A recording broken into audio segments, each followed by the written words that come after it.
All right. Gang is all here. I will call the meeting of the Tennessee State Funding Board for November 4th, 2024 to order. I will note the presence of a physical quorum, and we certainly appreciate everyone that is here. I would also like to recognize the presence of my predecessor, Justin P. Wilson, our Comptroller Emeritus, and note that the only reason I'm wearing this Grinch tie is because he has bequeathed it to me for my use at the funding board. And I think today it's in proper order for sure. Also, we have Representative Ryan Williams with us. You're going to be ahead of the others. You're the only one here currently that I see in person, so we're glad to have you with us. Members, first item on our agenda today is consideration and approval of the State Funding Board minutes from the meeting we held on October 2nd, 2024. I hope you took time to look over those and the materials you were provided ahead of time. Do we have a motion and a second? Have a motion. I'll second for approval of the State Funding Board minutes. Are there any questions or discussion? Seeing none, all those in favor of the minutes being approved say aye. Aye. Any opposed? The item is approved. Next up today, the reason we are all here, it's always exciting, I think. It's always interesting, and we appreciate all the great presenters we have coming to be with us today in regard to our revenue estimating duties. We're going to hear from 4 different groups in regard to the revenue estimating, starting with Dr. Don Bruce from the Boyd Center for Business and Economic Research at the University of Tennessee. Dr. Bruce, come on down. Good to have you back. You're recognized. Well, thank you, Mr. Chairman and members. It's always an honor to be here in this room and to hopefully be of value to this process, this important process, as we take a look at the macroeconomic conditions and also our expectations for state revenue collections going forward. So let's usually get maximized here.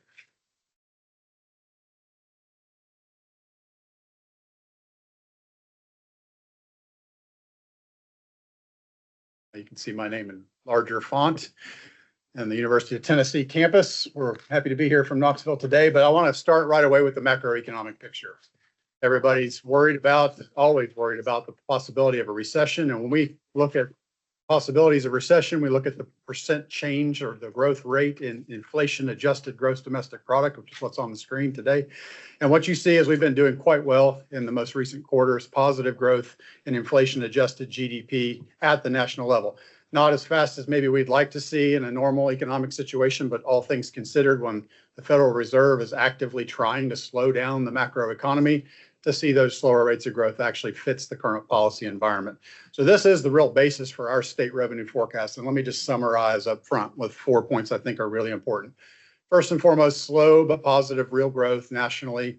Second, a better economic condition in Tennessee than for the nation at large, which has been the case for several years as we've led the nation. Third, inflation, which is largely under control. I'm not going to declare that battle won for the Federal Reserve, but I feel like all signs are pointing toward a textbook soft landing.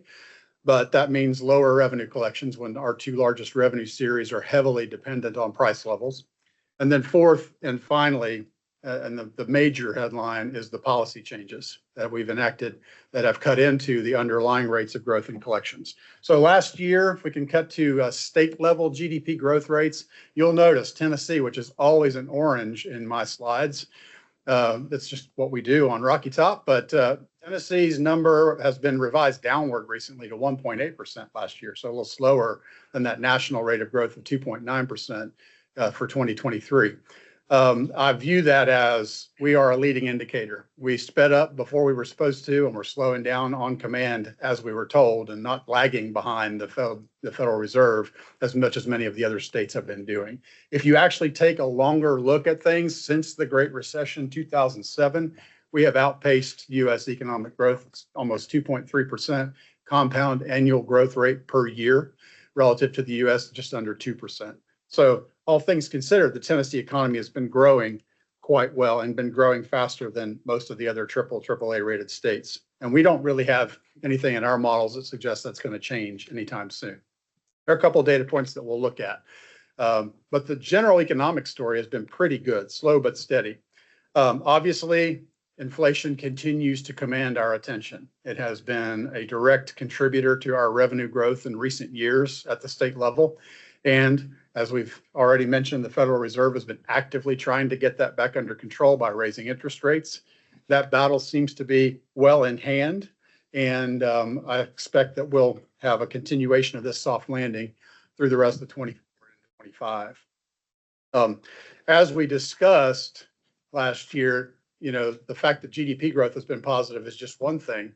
We've actually had really, really positive job growth at the national and state level in the post-COVID economy. For most of that time, Tennessee's job growth has been faster than the US. But you'll notice in the orange line in the most recent year, our job growth has been at or just slightly above zero. We've had much slower rates of employment growth. I'll show you some supporting evidence through the course of the next few minutes, but my sense there is maybe even Tennessee businesses would be hiring more if we had enough people to fill the positions, but we still have a chronic shortage in our labor market. But job growth hasn't been negative in Tennessee. It just hasn't been as strongly positive as it was for those first few years out of the COVID pandemic. So if you look at Tennessee total employment, I always like to show this picture because it highlights just how much more employment we have in the state relative to just before the COVID pandemic. We did drop significantly in early 2020, but we've added almost 200,000 jobs to Tennessee since early 2020. If you go back and compare it to the January, February numbers of 2020, we're almost 200,000 above that without really having natural population growth. So that's an interesting theme from this. But we've recovered quickly from the pandemic, more quickly than most other states. The growth rates just haven't been quite as strongly positive in the most recent years, in most recent months.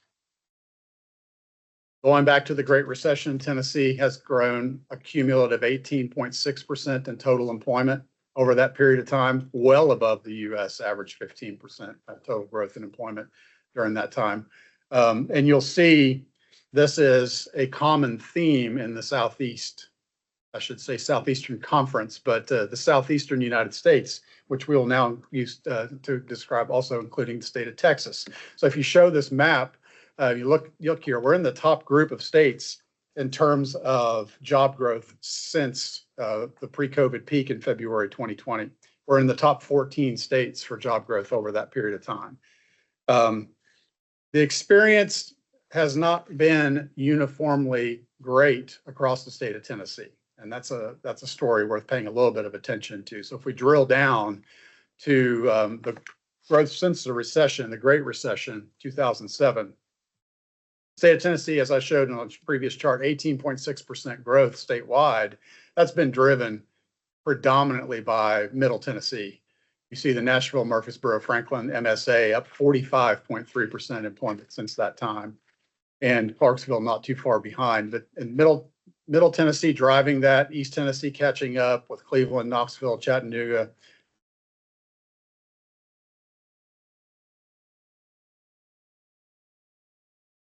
Tennessee and far west Tennessee.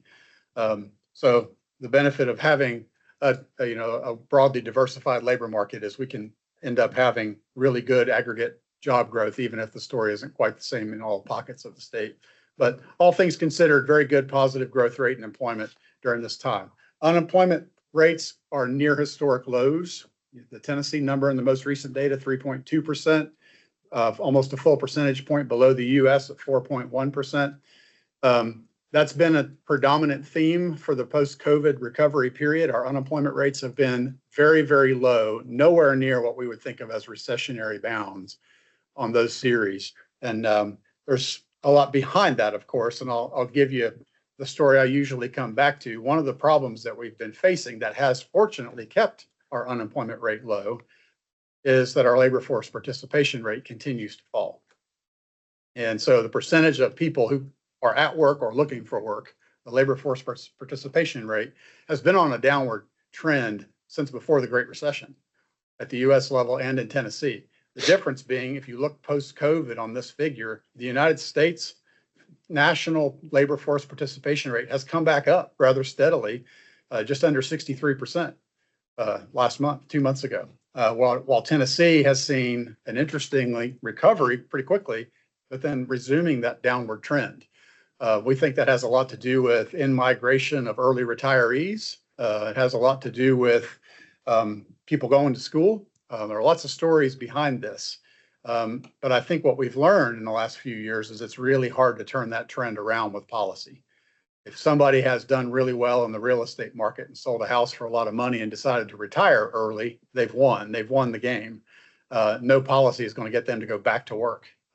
Even the money won't be as lucrative for those households, especially those that have moved here from other states and left their jobs behind. But that is an interesting divergence in the data, the job growth being a little bit lower and the labor force participation continuing to fall a little bit. It's really interesting that Tennessee's economy has been able to continue to grow at rather robust rates. So something I like to highlight, and I'll go ahead and emphasize the gap here. The blue line in this figure is our labor demand. It's the total number of people working plus the total number of jobs that are available to be filled, postings. The orange line is labor supply, the number of people working plus the number of unemployed people. And the punchline here is if we were to put every unemployed person to work in Tennessee today, we'd still have 64,000 unfilled jobs. So that's the chronic shortage. And you see that exists. The blue line is well above the orange line since really late 2020. It's been several years in a row of chronic labor market shortages. We don't have enough workers to fill the jobs that are currently available. And part of that is geographic distribution of jobs versus distribution of available workers. It's also skill mismatch sometimes.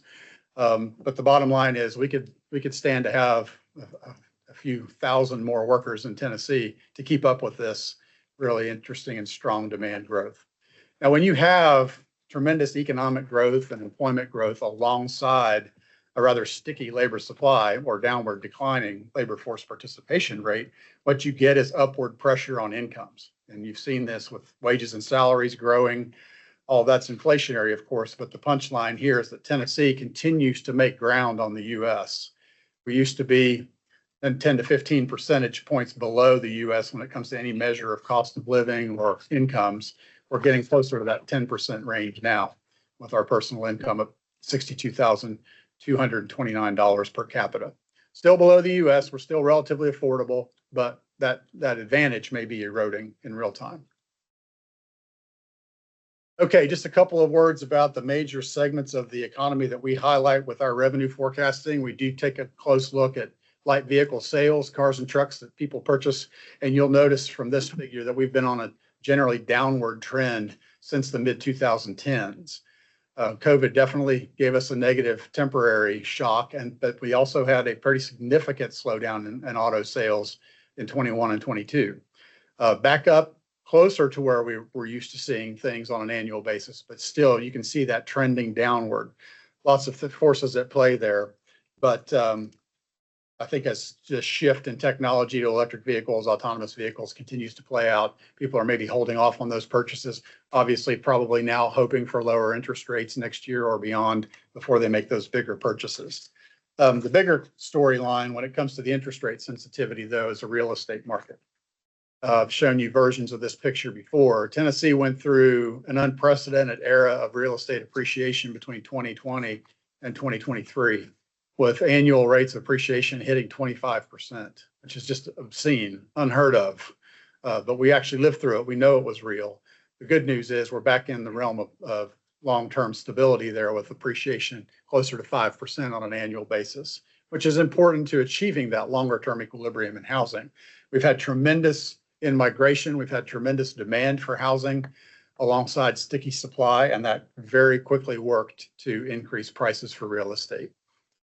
We are starting to see a return to some more normal conditions. The average number of listings on the market and the time before sales, sort of time on the market, continue to increase back to those more stable levels where the market can actually function pretty well. And most importantly, we continue to see improvement in the supply side with permitting. So building permits back on an upward trajectory, and we have to increase supply if we're going to moderate the price increases and make housing a little bit relatively more affordable going forward. So that's the overview of the macroeconomic situation, and generally speaking, pretty good economic story. I don't think we have a lot of key recession risks that we would be really worried about right now. I think we're paying attention to the Tennessee labor market, paying attention to the extent to which we can match labor demand within migration and education and so on. But all of this is informing the revenue forecast. So with apologies for the small font size, hopefully you all have that hard copy in front and your magnifying readers ready to go. But let me just go ahead and summarize our revenue forecast. First and foremost, volatility is still the name of the game, especially when you add policy changes to that conversation. And we've had some very substantial policy changes in the past 12 months. We are predicting in the bottom line sense, slightly negative nominal growth. In other words, not adjusted for inflation. Nominal growth minus 1.3% this current fiscal year, rebounding closer to trend to a 2.5% positive for fiscal 26. This negative sign, I want to emphasize, is entirely the result of policy changes. Were it not for the needed or mandatory responses in terms of policy, especially with franchise and excise taxes in Tennessee, we would certainly be seeing positive growth in total revenues because F&E would not be down double digits. And we firmly expect F&E to be down double digits. But sales taxes will continue to come in. I think we are reassured, perhaps unintentionally, by the year-to-date numbers on sales tax, but we have to remember those are being benchmarked against a sales tax holiday period from a year ago. The underlying rate of growth in sales tax collections is closer to that longer run stability that we see with a 3.5%, 3.6 in our estimate going forward. So when you've got sales taxes that continue to do their job as the lion's share of revenues, 3.6%, fortunately, we're not going to have a significant shortfall in terms of revenue decline. But those F&E changes, especially the franchise tax changes of 2024, are definitely having a negative impact on our bottom line. We've got franchise and excise at minus 17 for the current fiscal year, and that's almost entirely policy changes. We do expect some relief going forward with underlying economic growth, with interest rate cuts. Those will end up helping collections come back on schedule. The really wonderful news about the franchise tax changes of 24 is that they are intercept shift. In other words, we'll see that revenue loss and it'll be on a sustaining basis. It's not going to necessarily reduce our growth rate going from that new benchmark of a lower amount. General fund growth at negative 1.2% this fiscal year, 2.7% positive for next fiscal year. That's the summary. I'm more than happy to get into conversations about any of those series that you'd like, but let me just go ahead and wrap up with a couple of summary data points. If you look at total revenue growth and sales tax revenue growth rates on a nominal basis for the last 30 years or so, we're not too far below the long-term trend there. Sales taxes continue to perform at or above expectations in general, and then the total just being down because of the F&E changes that we've already mentioned. But those growth rates are going to be below trend. We expect to get back to trend here in the next year or two. If we adjust total tax collections for inflation, that's when things get a little bit ugly because inflation has been so important to Tennessee taxes in the last few years. We are actually projecting negative real growth in total tax collections both fiscal years.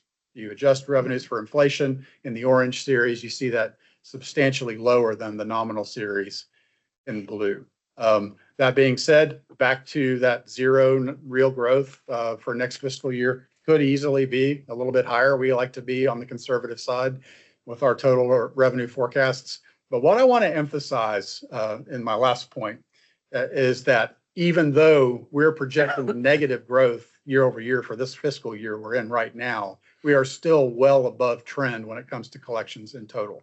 And that's why I wanted to add this picture. If you look at total tax collections in blue, general fund just below that in orange, you see we are still significantly above that pre-COVID trend line. If we had just drawn a straight line out through the 2015 through 2020 period, we'd still be significantly above that and could be at current revenue levels for another year or two before we're actually back on that trajectory. So that's the summary of the situation as I see it. Happy to entertain your questions and comments to the extent that I can be useful.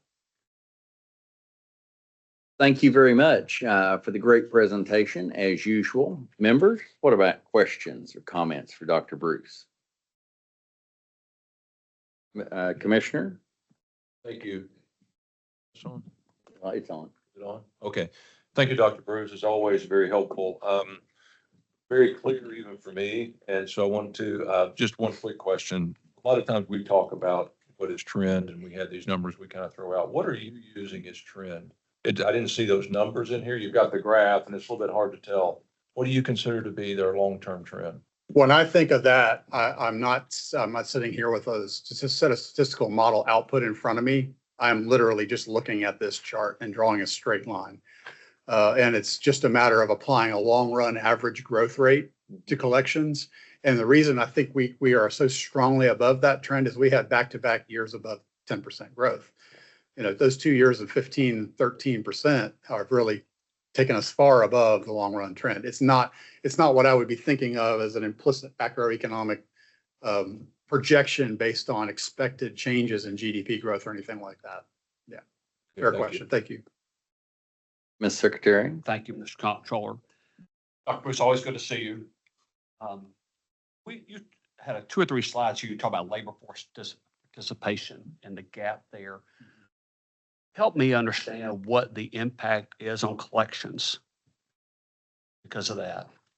Well, you know, we're proud of the fact in Tennessee that we don't tax income. And so it's a darn good thing that we do tax sales, because you don't have to be working to make sales, but you do have to be working to make income. So the good news for us is that even if you've come to Tennessee as an early retiree, and you're maybe doing that because of the lack of a state income tax, we have a pretty robust and very well functioning state sales tax. And so I don't think the hit to total collections is what it has been in other states that have seen a decline in labor force participation. Obviously, our collections would do better if we had people who would like to be in the labor force but are discouraged. If they're just out of labor force because they know they can't find anything. I think that's a fairly small number of people in Tennessee, to be quite honest. I think anybody who wants to be working right now can find a job. It might not be right next door.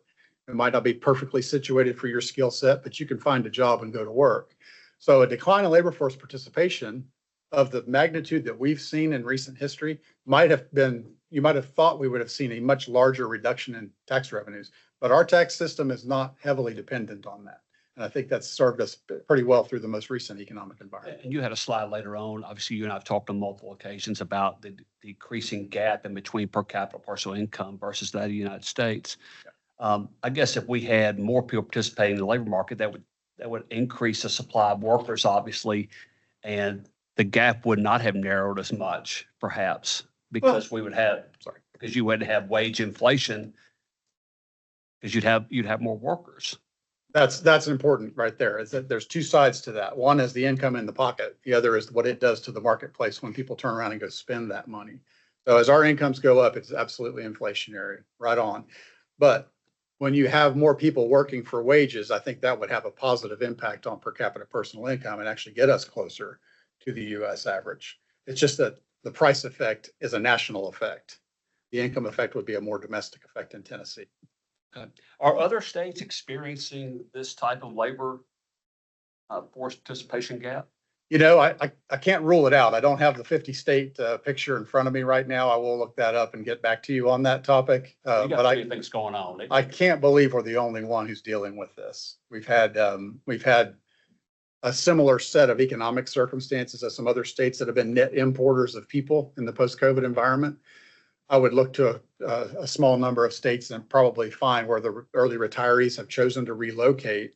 That's where you're going to see a similar storyline. But I haven't done a deep dive on that. Okay. And you gave us a couple of slides back here on housing, and the word you used a lot was returning to a more stable environment, but still, certainly housing costs are still much higher than they were 5 years ago, certainly 10 years ago.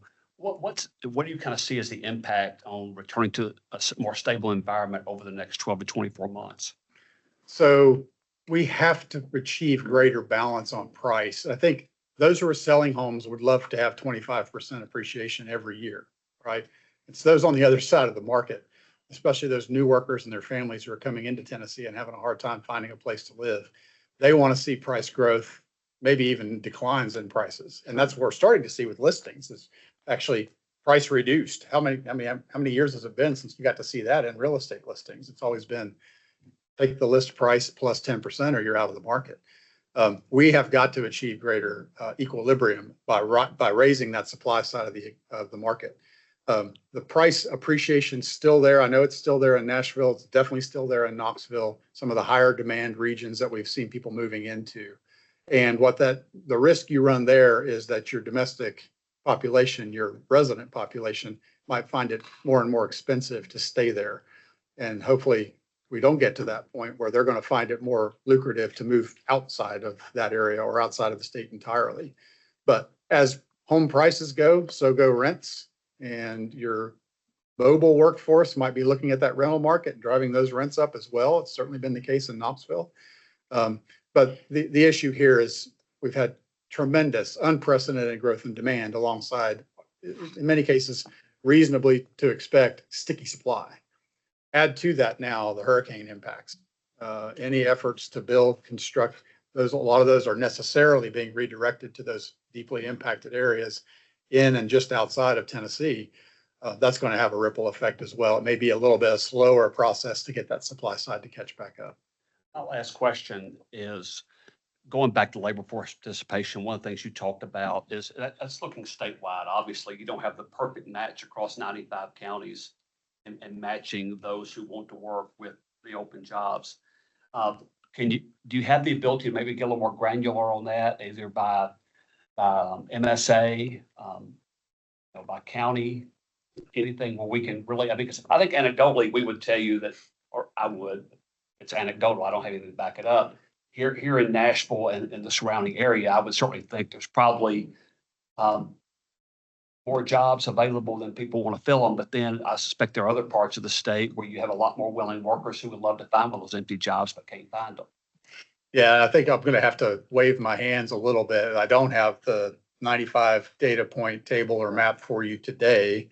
It's there. It's absolutely I didn't know there. if anecdotally Yeah. you might have something that, if you could kind of help us pinpoint that a little bit, I'd be curious. And I'm sure policymakers here would be curious about that come spring. Of course. And, we need to really focus on that because the rising tide might lift all boats, but it might be at a different pace. Yeah. And I think one thing we have to highlight that Tennessee has really invested in my time here, 3 major components of access to employment. Used to be if you didn't have a job in your town, you didn't have a job, right? Well, we've invested in connectivity in 3 very important ways. First and foremost, education connectivity.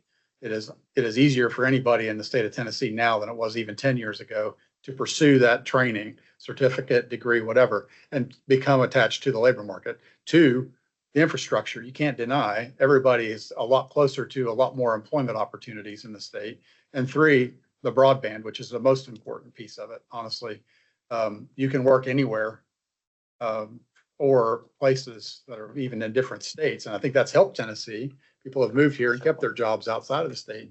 So it's as long as we are able to maintain those investments in those areas, I think we'll have better success. But I will say, almost every county in the state of Tennessee has seen population growth and employment growth in a substantial fashion at different rates, admittedly.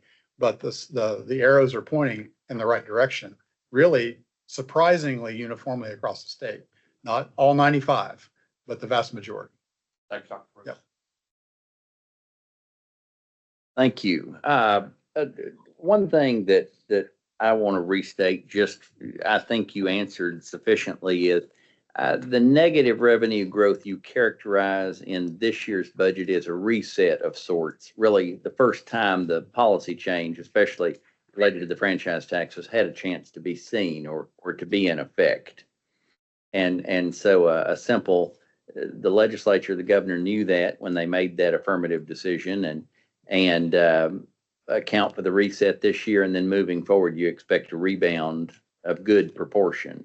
Absolutely. Maybe not quite to the long-term historic trend, because we expect there may be some delayed implementation or a sort of socialization of this new world order among the taxpayers.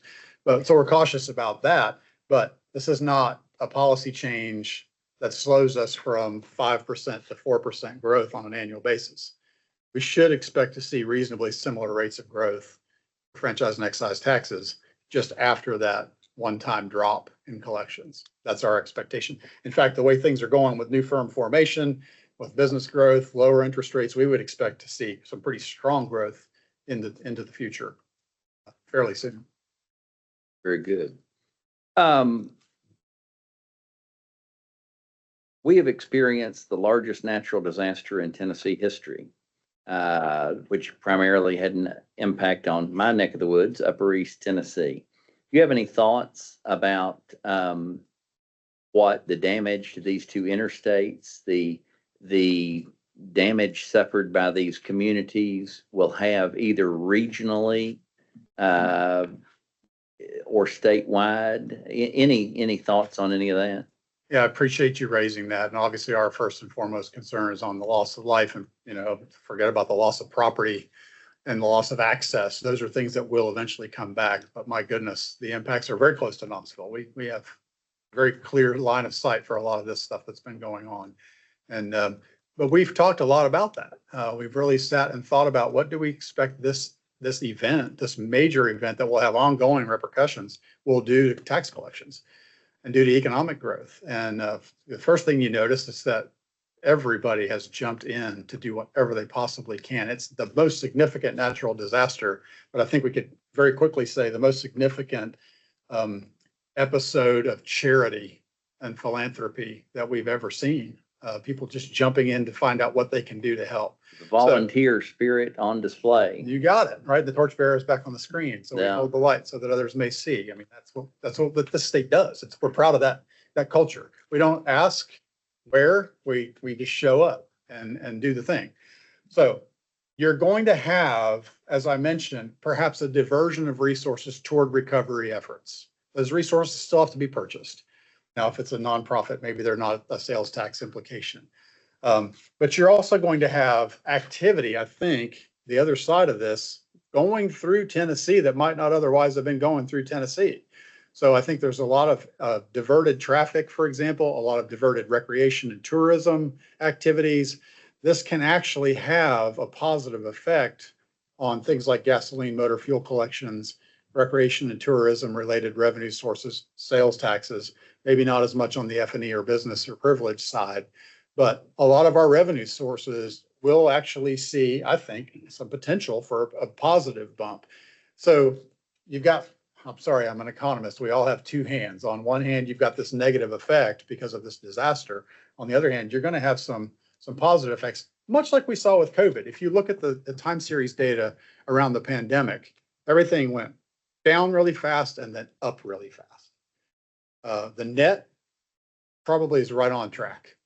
So long-winded answer to say, I don't know that I would build in a very significant positive or negative effect in my collections forecast from that. I think there are enough positives and negatives that at this point I feel safest just saying it's probably neutral. Very good. Ms. Treasurer, anything right now? Anyone else?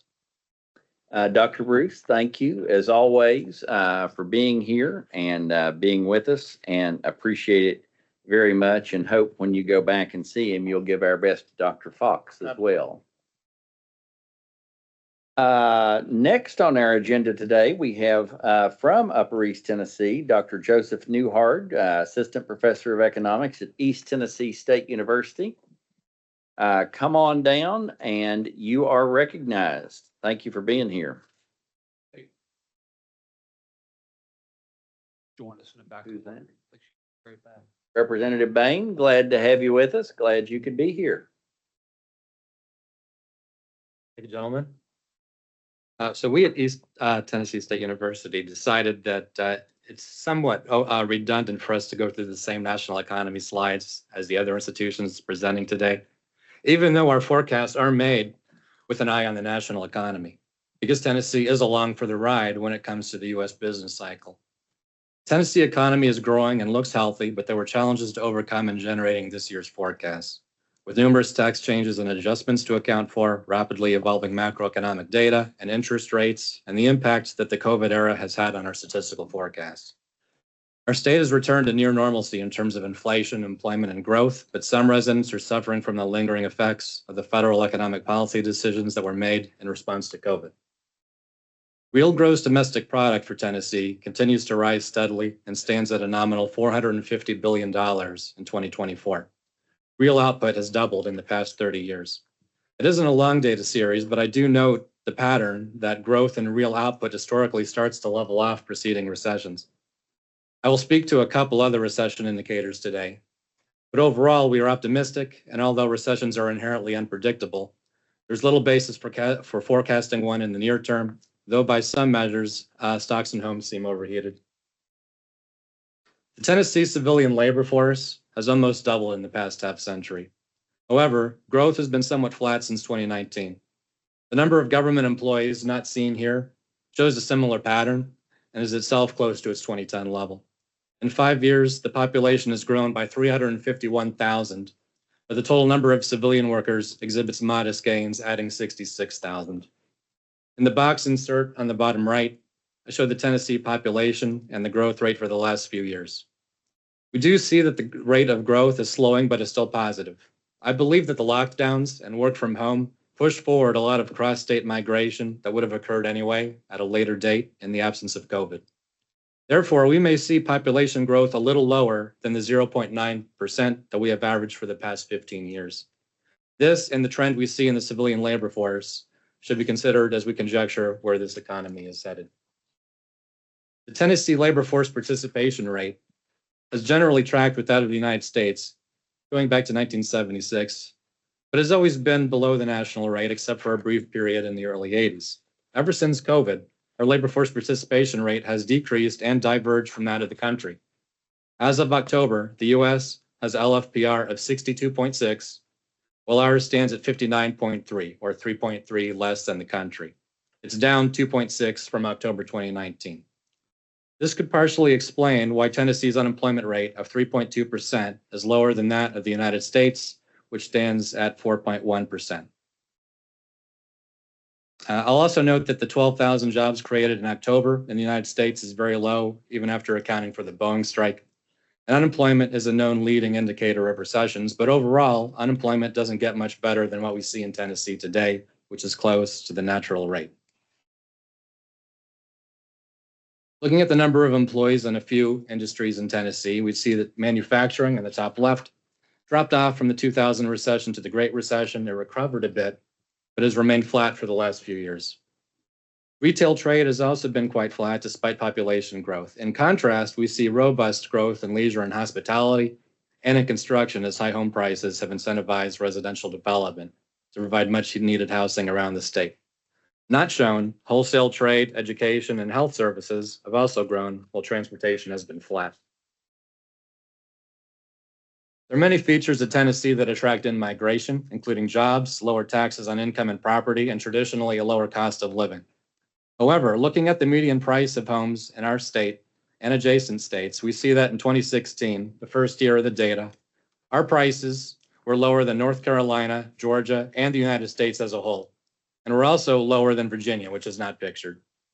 As of 2024, home prices in Tennessee are higher than in the United States and are higher than all adjacent states, with the exception of Virginia, due to high prices on the Chesapeake Bay and in Northern Virginia. The prices across the strait border near Kingsport and Bristol are cheaper. As of October, the median listing price in Tennessee is $427,000. In 2016, it was $219,000. It's almost doubled in just 8 years. Today's market prices out working class households looking to buy the first home, and this will be a factor making Tennessee relatively unattractive to mobile households seeking economic opportunity when compared to all neighboring states.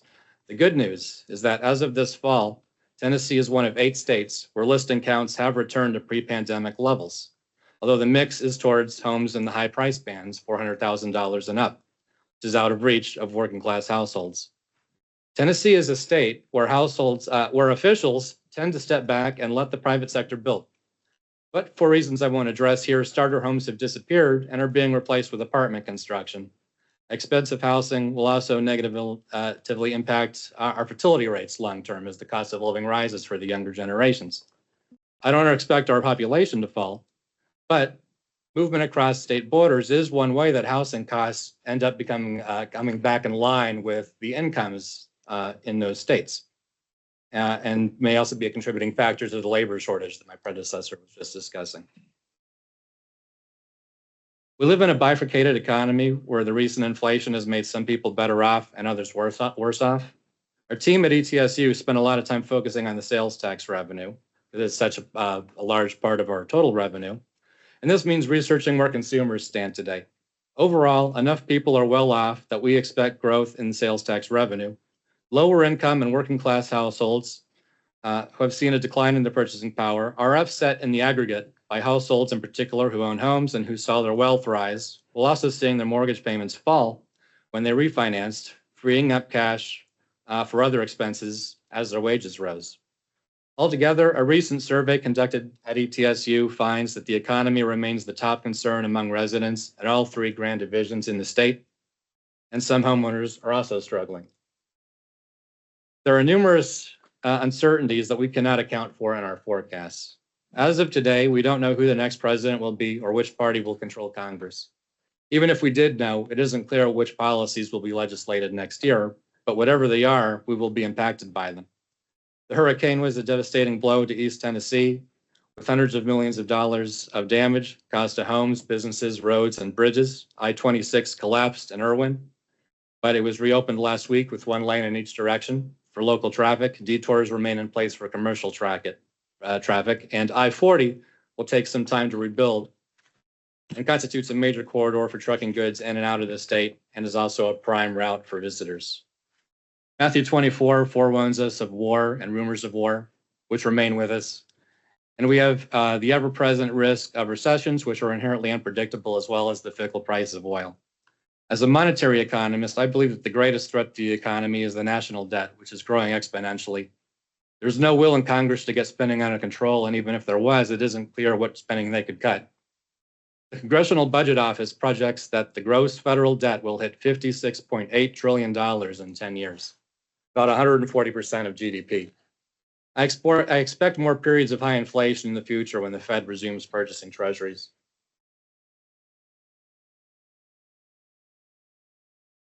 I skipped ahead. Since the plurality of our revenue comes from retail sales, I'm concerned about the effects of high housing prices on consumption. With respect to revenue, a growing share of Tennessee incomes moving forward will be going to mortgages instead of being spent on goods and services in the state. And a likely growing proportion of renters will see their consumption constrained as their housing costs continue to rise with inflation. Personal savings are not particularly low. Though this graph on the left doesn't account for inflation, on the right we see that personal savings rate has been falling as wages lag price growth. Some households have drawn down their savings or taken on debt to keep their heads above water. But other households are better off today than they were 5 years ago, especially those who own homes and stocks. For them, low mortgage payments have freed up cash for other expenses. Some have tapped into home equity lines of credit, and rising stock values also encourage increased consumption due to the wealth effect. As for recession risk, the inverted yield curve just ended. Historically, this is the point where recessions start. We see this on the graph where the yield curve turns positive as a leading indicator of recessions. By this metric, we would be entering the next recession within the next few months. After this period of time elapses, if there is no recession and the signal turns out to be a false positive, this is when I will accept that we have achieved a soft landing, and then the risk of recession will return to the same as every other year. At the moment, fear of a recession has waned and unemployment remains low, but recessions and crises can emerge at any time. When it comes to recessions, government statistics can also be misleading. Deficit spending can pad the GDP statistics. Hiring a lot of employees through the bureaucracy can pad the job numbers. We have a political and monetary uncertainty at the national level, with the presidential candidates promising tariffs or subsidies. We can't see what will happen, but we have models that give us confidence for general trends, and this is combined with good old-fashioned economic thinking. Our forecasts account for recent changes to the tax law, short-term and long-term. we've seen fundamental changes, which sets a new baseline for revenue in certain categories, especially with respect to F&E. In the short run, there could be a decline in revenue there, but in the long run, we think that tax cuts tend to stimulate the economy. So there is a question of whether this will be immediate or delayed. We anticipate strong growth for small and medium businesses in Tennessee. In the sales tax, we saw a temporary 3-month holiday through last October, which saved the taxpayers a couple $100 million, though revenue still went up for the year.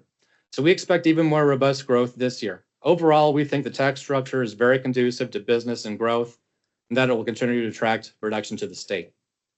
Here we present our estimates for revenue by category for the next 2 fiscal years. We see growth in sales, a decline in F&E, and overall a nominal increase in total revenue for 2025, followed by the resumption of strong revenue growth in 2026. Then finally, we see the allocation of our forecasted revenue by category of expenditure, including the general fund. I'll take any questions that you have for me, or I'll make way for the next team. Very good. Well, thank you again. Please tell Dr. Smith and Dr. McCarroll we missed them this year, but you did a great job in their stead. Members, what about any questions or comments? Ms. Secretary. Thank you, Mr. Comptroller. I would love, you heard the previous presentation. I love any thoughts you have about the labor force participation gap.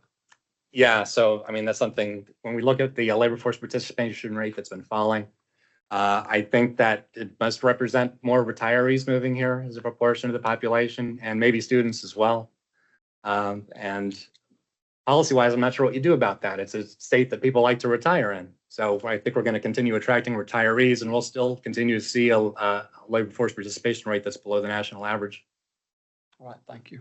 Building on that, do you think since coming out of the pandemic, we have had more Tennessee households recognize they could have a lifestyle that included one working parent as opposed to two?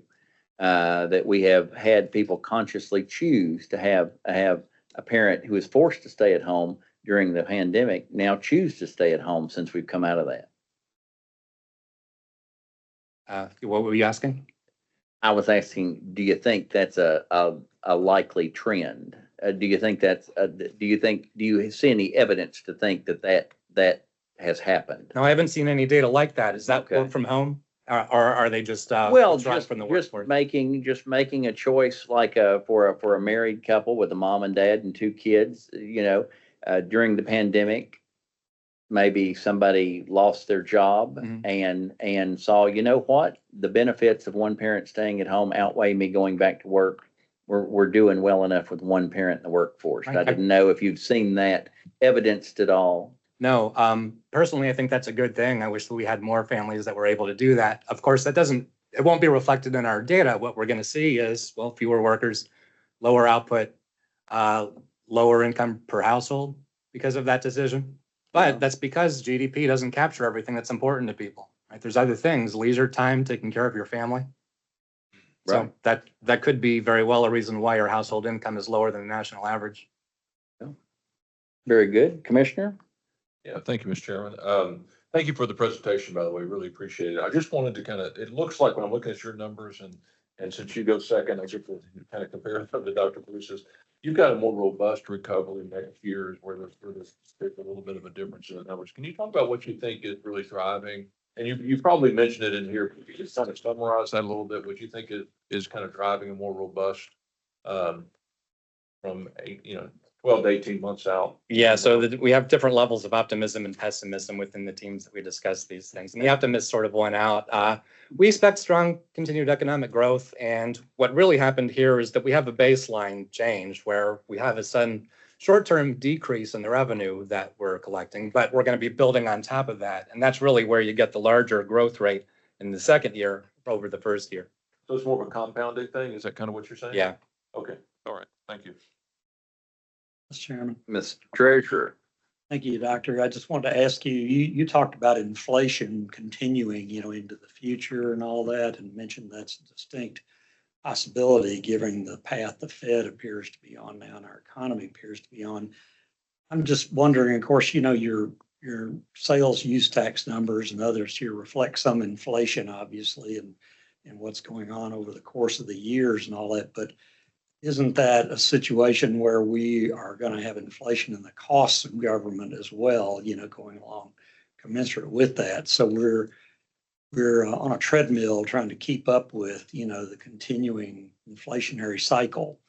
And as you pointed out, we're going to be, what you say, in a few years out, you're going to be at 140% of the overall debt to our GDP. And so, in that environment, I mean, it's not, to me, it's not real growth, as such, if you're just riding inflation going up, and so.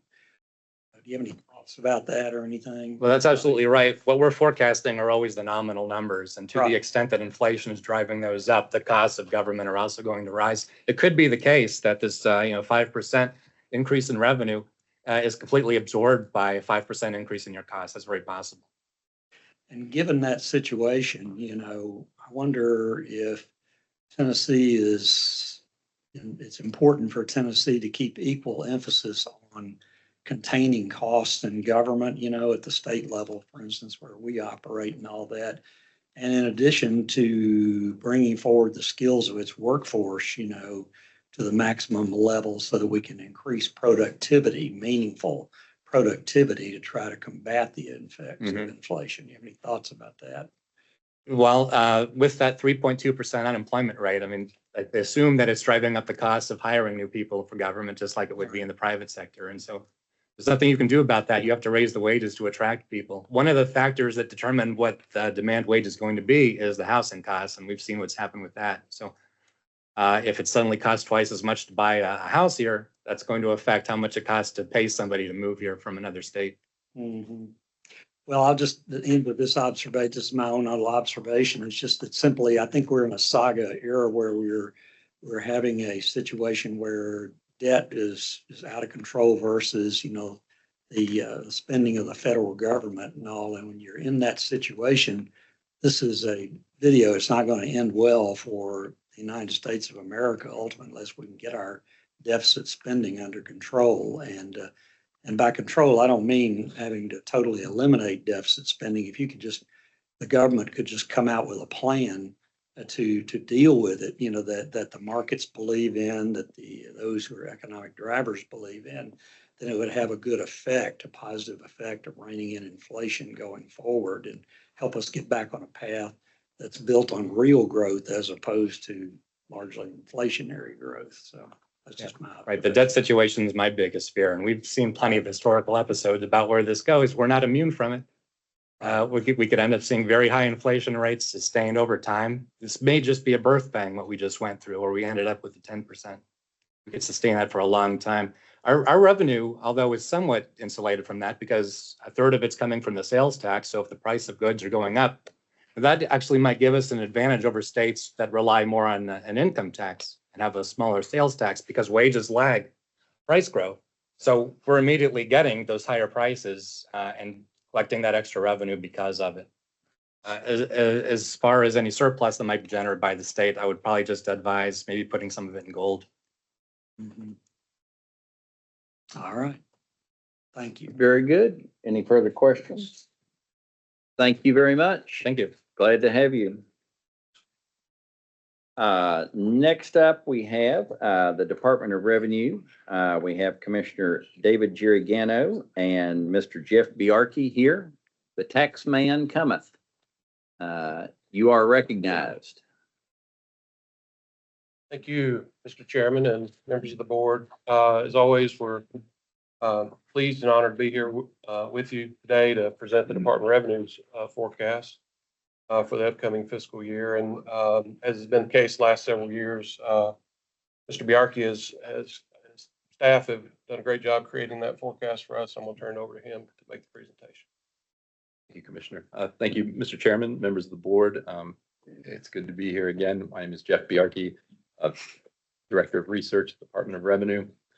I'll just kind of start out with what I think are the sort of major takeaways from my presentation. And, you know, the main one, I think you've heard it a couple times now, that really what we're forecasting is moderate growth, you know, across most of our tax programs, good solid growth, but with some overall declines, and it is, strictly policy decisions to in franchise and excise tax particularly, but that most of our indicators are generally pretty positive for Tennessee going forward. And so we do expect, pretty solid growth from, in some cases, a new sort of reset lower baseline. Again, in sales, you've heard this a little bit too, we are coming off of a year where we had a quarter of the year in sales tax holidays. And so the first few months of the fiscal year, growth looks a little bit higher than it maybe is correct for that. And so I've got a slide later on to detail that. And we also are being impacted by this sort of moderating inflation. And that's going to do a few things, right? That's led to already one Fed rate cut, another one coming this week. And so, we get this direct impact to sales tax revenues, but also, some other mortgage related, housing related kind of revenue streams that could be positively affected by that. But there's still a lot of risks to this, geopolitical risks, particularly, Russia and in the Middle East, and what happens if we have more oil price shocks or supply chain sort of issues that bring just some uncertainty to this. I will say that, as we look at revenues year to date, we're doing really, really close to what we had forecast. We have not yet closed October collections, but preliminarily, if I put in the numbers as of today, sales tax is up 1.9% year over year and 1% over our estimate for the year, our current estimate. Franchise and excise tax is down 11.7% year over year, but compared to our revised estimate, we're up about 1.1%. And overall, revenues are down about 0.6% year to date through the first 3 months, but compared to our estimate for the year, we're up about 1.4%. So we're coming in sort of right at our current estimate.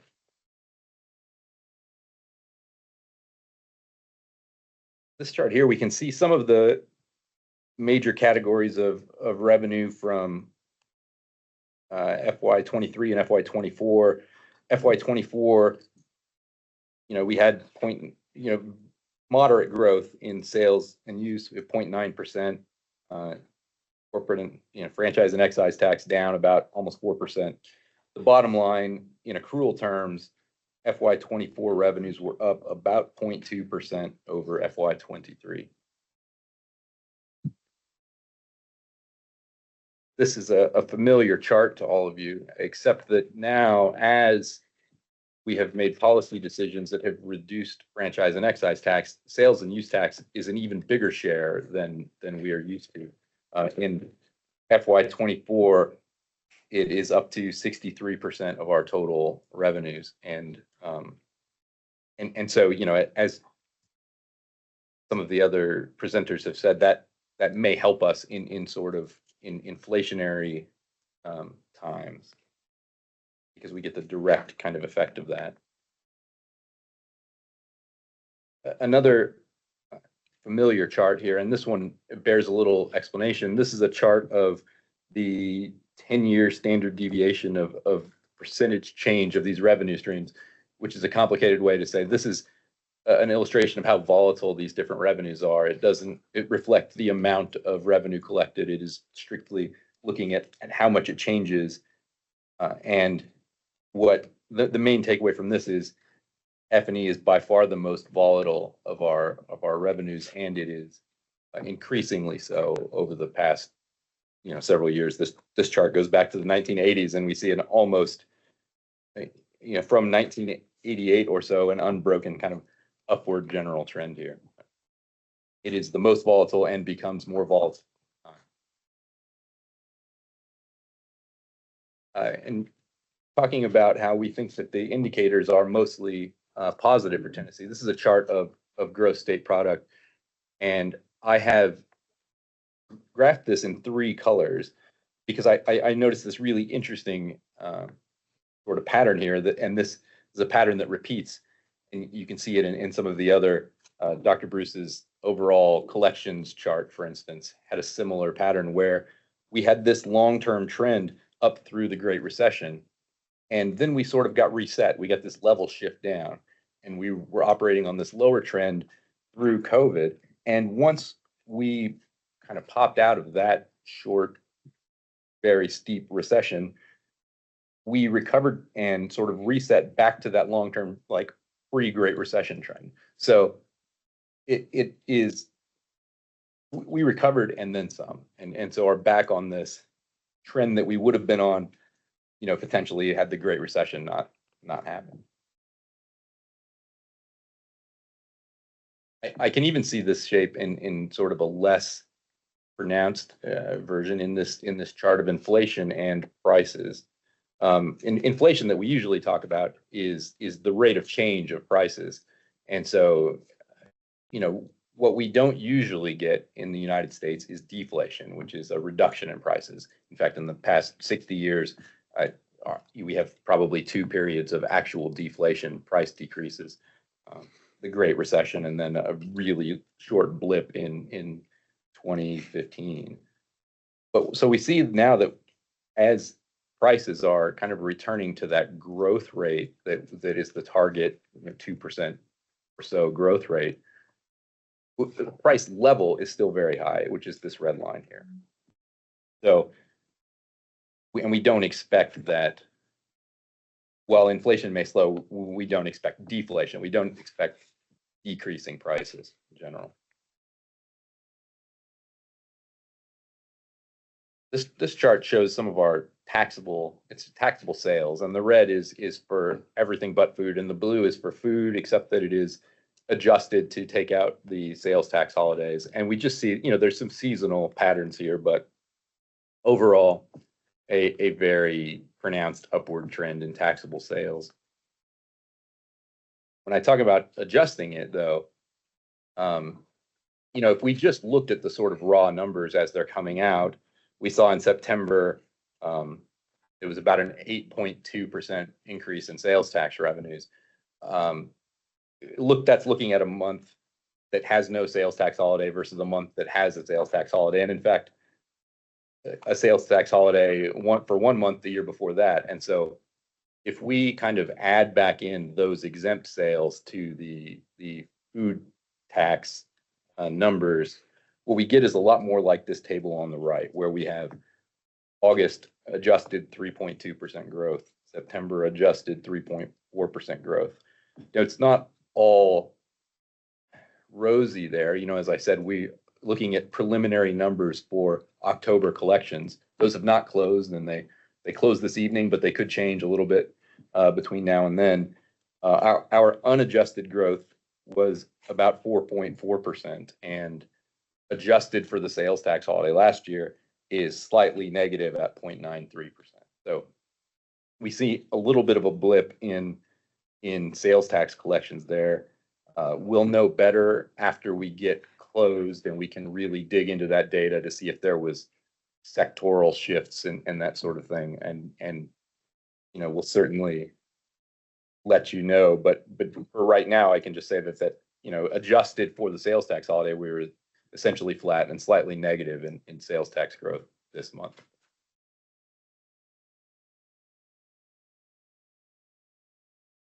Part of our sales tax story is part of our story for what's going on in sort of housing related sectors.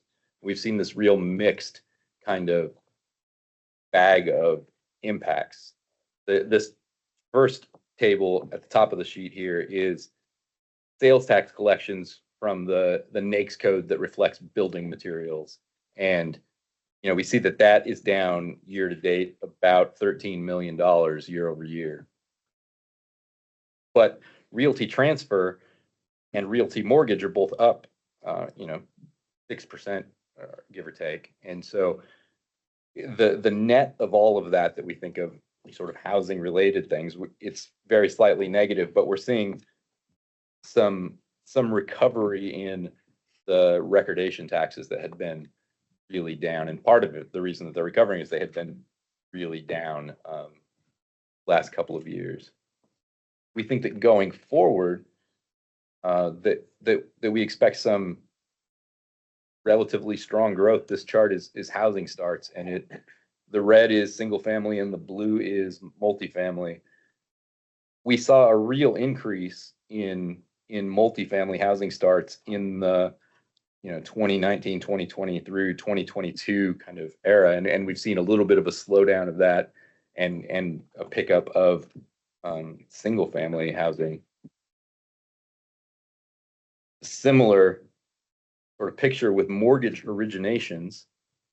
The red here is purchase and the blue is refinance. I think this is in hindsight, pretty predictable chart that, when rates bottomed out, we saw a lot of people refinancing. And so you see that big peak in the blue section, 2020, 21. And obviously, once rates went up, people that had a choice did not choose to refinance. And so that sector has really gone down.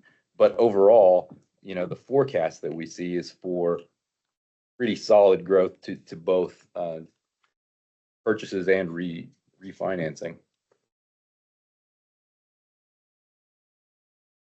This slide is just our explicit note that we've adjusted our forecasts, particularly our franchise and excise tax estimates, to reflect the recent legislative changes, but we have not made any changes for any sort of potential future legislative changes. Hopefully there won't be a lot of F&E changes this next year to make adjustments for. So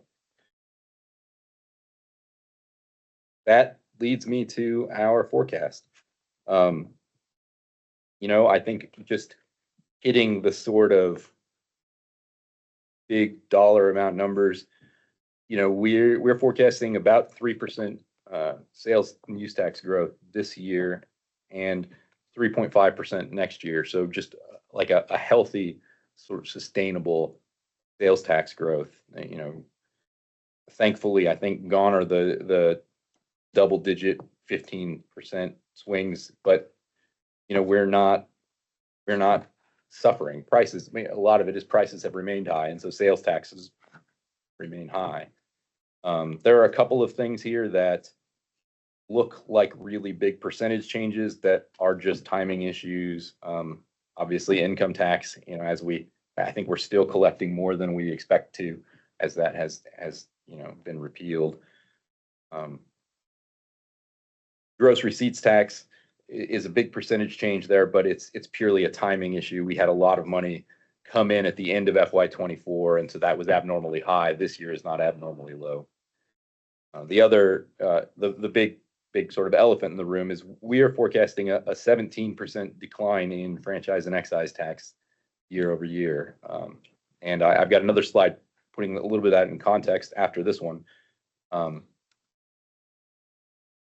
But we're predicting then 2.7% growth. So, like Dr. Bruce mentioned, we're level shifting down, but we don't think there's fundamental weakness in this. And we think that we'll get back to growing just at that new sort of lower level.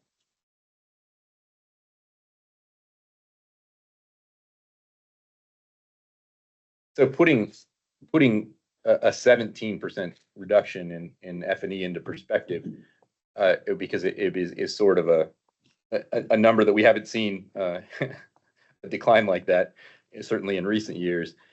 It's really not a 17% reduction in our previous forecast. It is a 17% reduction year over year. In fact, we think that the policy changes have outweighed what we think is some reasonably strong underlying growth in F&E. And so, it's not even as big of a reduction versus our old forecast as you might expect with such a large franchise tax reduction.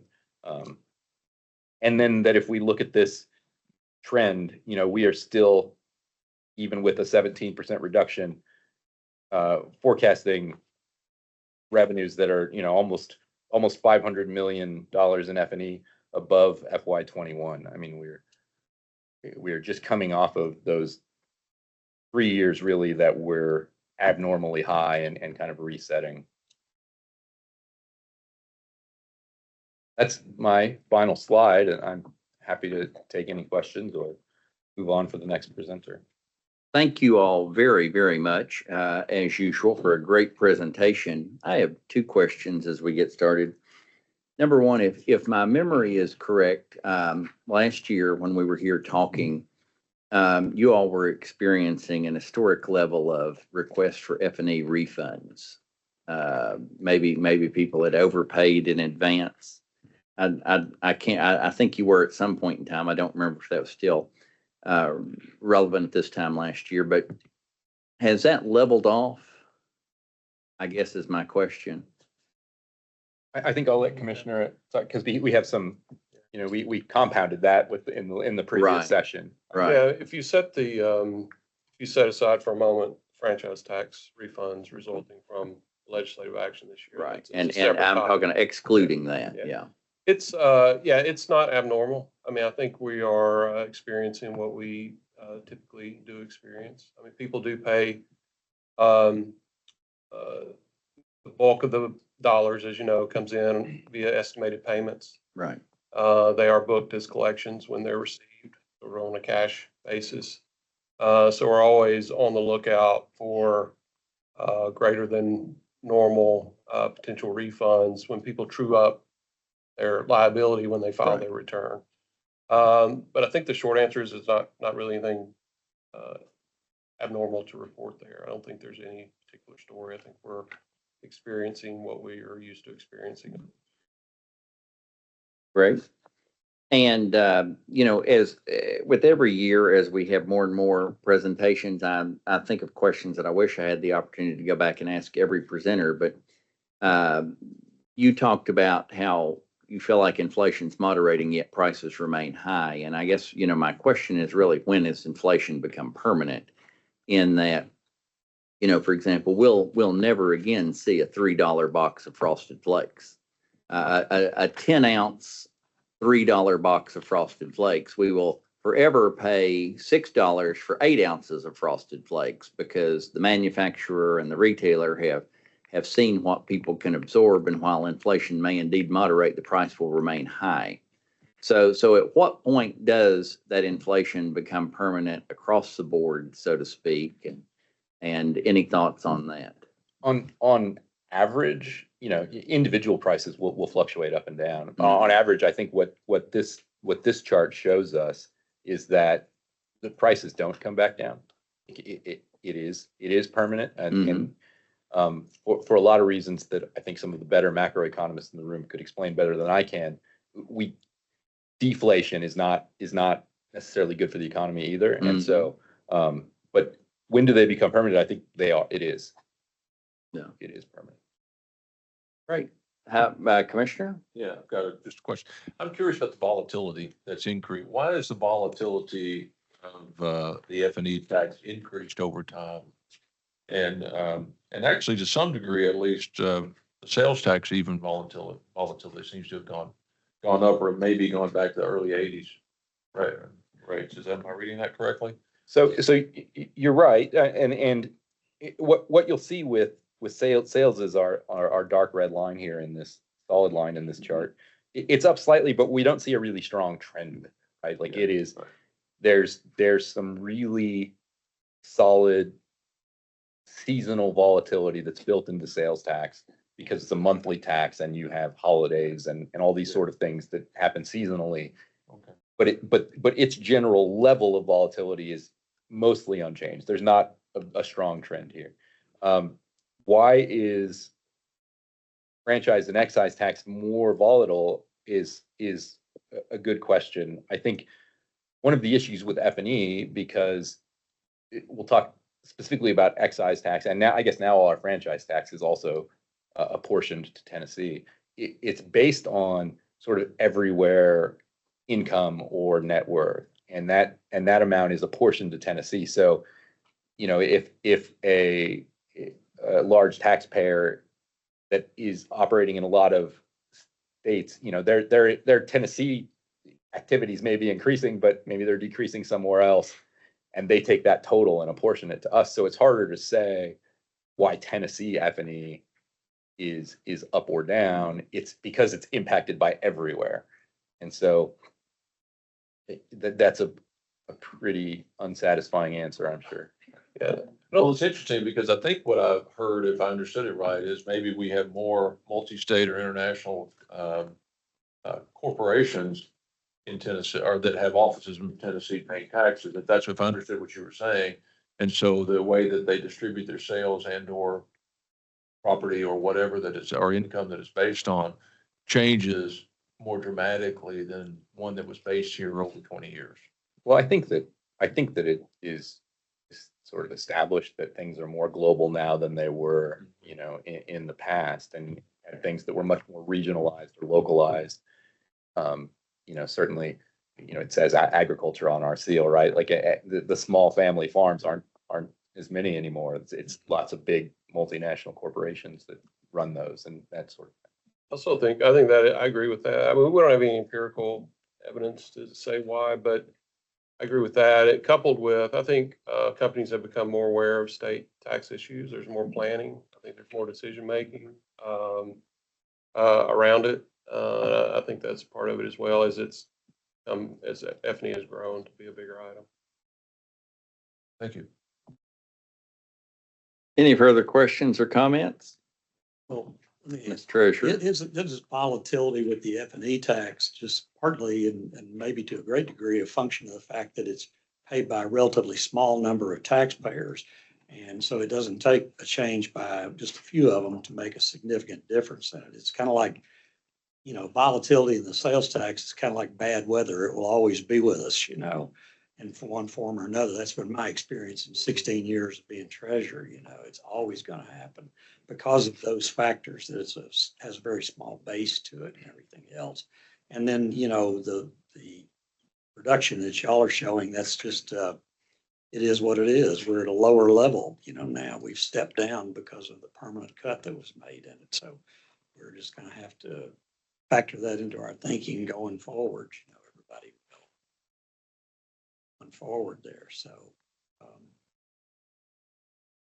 but I'm very concerned about what happens with the level of debt in the U.S. government, deficit spending by the Congress, and the level, as I said, the level of debt of the United States, and also the relative status of M1, the monetary supply, how that's going to influence, what we have in terms of value in our tax revenue that's coming in, in this state. So just an editorial comment.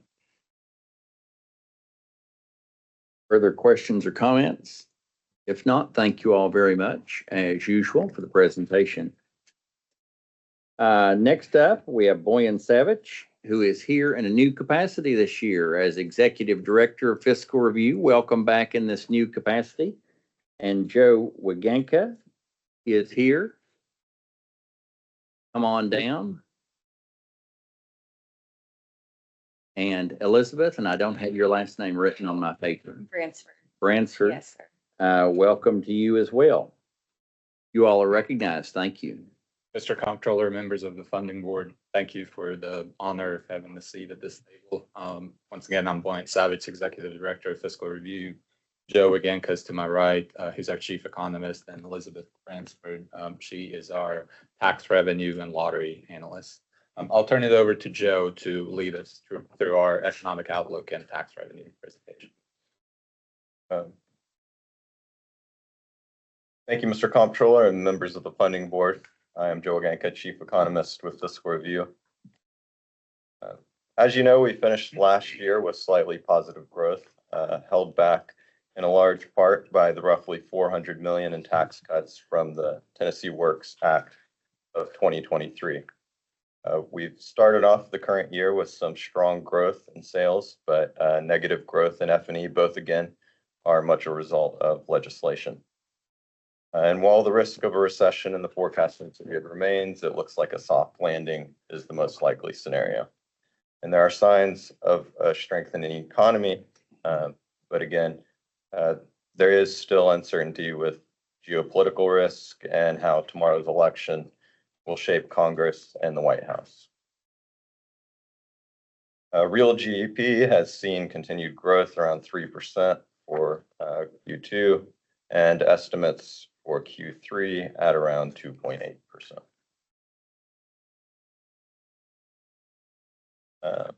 And mentioned earlier, looking at this is the 10-year versus 3-month yield spread.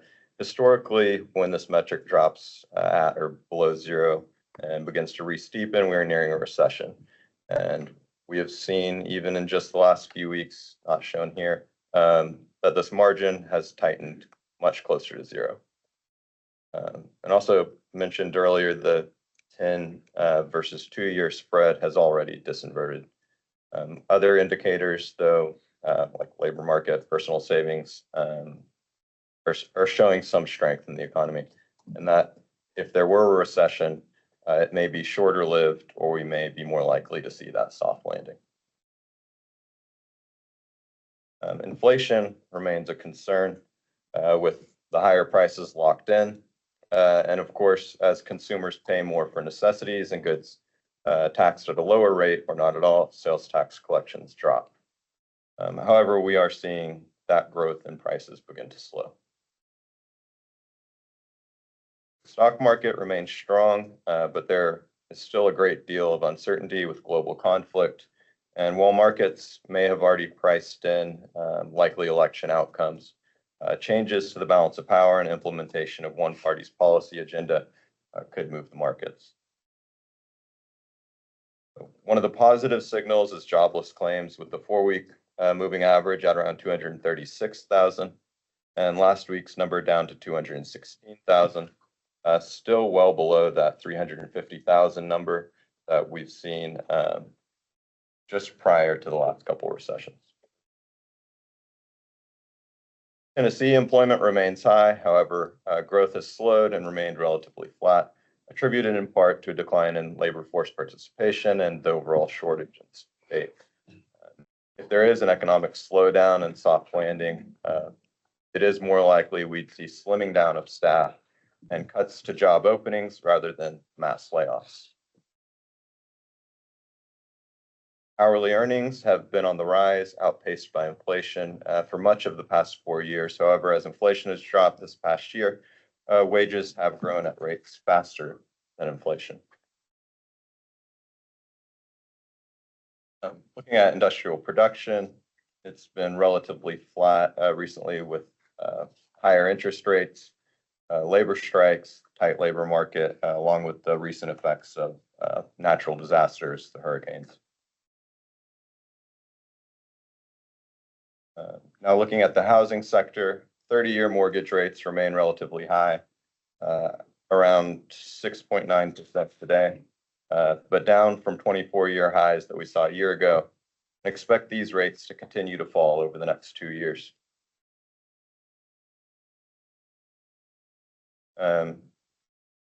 And we saw the growth in housing prices drop from the historic highs, but have now seen growth again over the past year. And looking at realty transfer and mortgage taxes, as you can see, we're kind of returning more to that normal trend line. And new housing permits in Tennessee give somewhat of a positive outlook, as builders expect those mortgage rates to drop over the next couple of years. Debt as a percent of personal income is back to normal levels, more consistent with what we've seen in the last 12 years. And personal savings has come back up from some of the lows. It still remains a bit low as inflation has eliminated much of the real personal income growth for many consumers, leading to savings being used to support spending. Domestic auto inventories had started to creep back up as interest rates and inflation slowed sales. But automakers have responded with increased incentives, dropping prices in an effort to boost sales. And as you can see, there's still some room for growth in sales that have been held down by some of those other economic factors. Small business optimism is still down slightly, with inflation and quality labor being the top concerns. Consumer sentiment has recovered slightly, but still significantly down, no doubt driven mostly by higher prices, but also international conflicts and election uncertainty. There's a number of legislative changes enacted over the past couple of years that will impact collections. Sales tax, we expect an additional 180 million in collections in September through November this year, compared to last year due to not having that 3-month sales tax holiday on food. F&E taxes are impacted by both the Tennessee Works legislation and the minimum measure repeal, totaling a decrease of over 530 million in 24-25 and 25-26 compared to last year. And looking at sales tax growth, we expect 2 more months through November of strong collections over really low growth last year due to the food sales tax exemption. Then the remaining months of the year will take much lower growth to achieve our estimate for sales tax. Only on average around 30 million a month or 2.5% in the following months. And looking at our overall outlook, as mentioned, we'll get a 3-month boost from the no food sales tax holiday, but that will be offset by a larger decrease in F&E taxes in the current year related to the past 2 years of legislation. But that will leave room for growth in F&E in 25-26 over a lower base.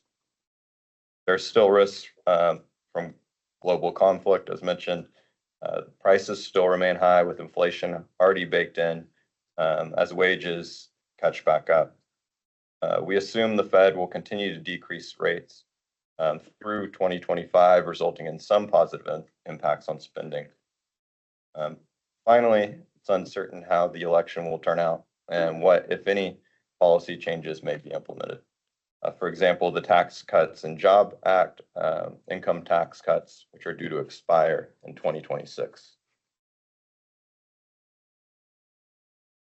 So looking at our numbers, we're estimating 0.79% growth in the current year, followed by 3.17% growth in FY26. As mentioned, sales tax will get that boost with the 3 additional months. Fuel taxes, we expect positive but modest growth in both years.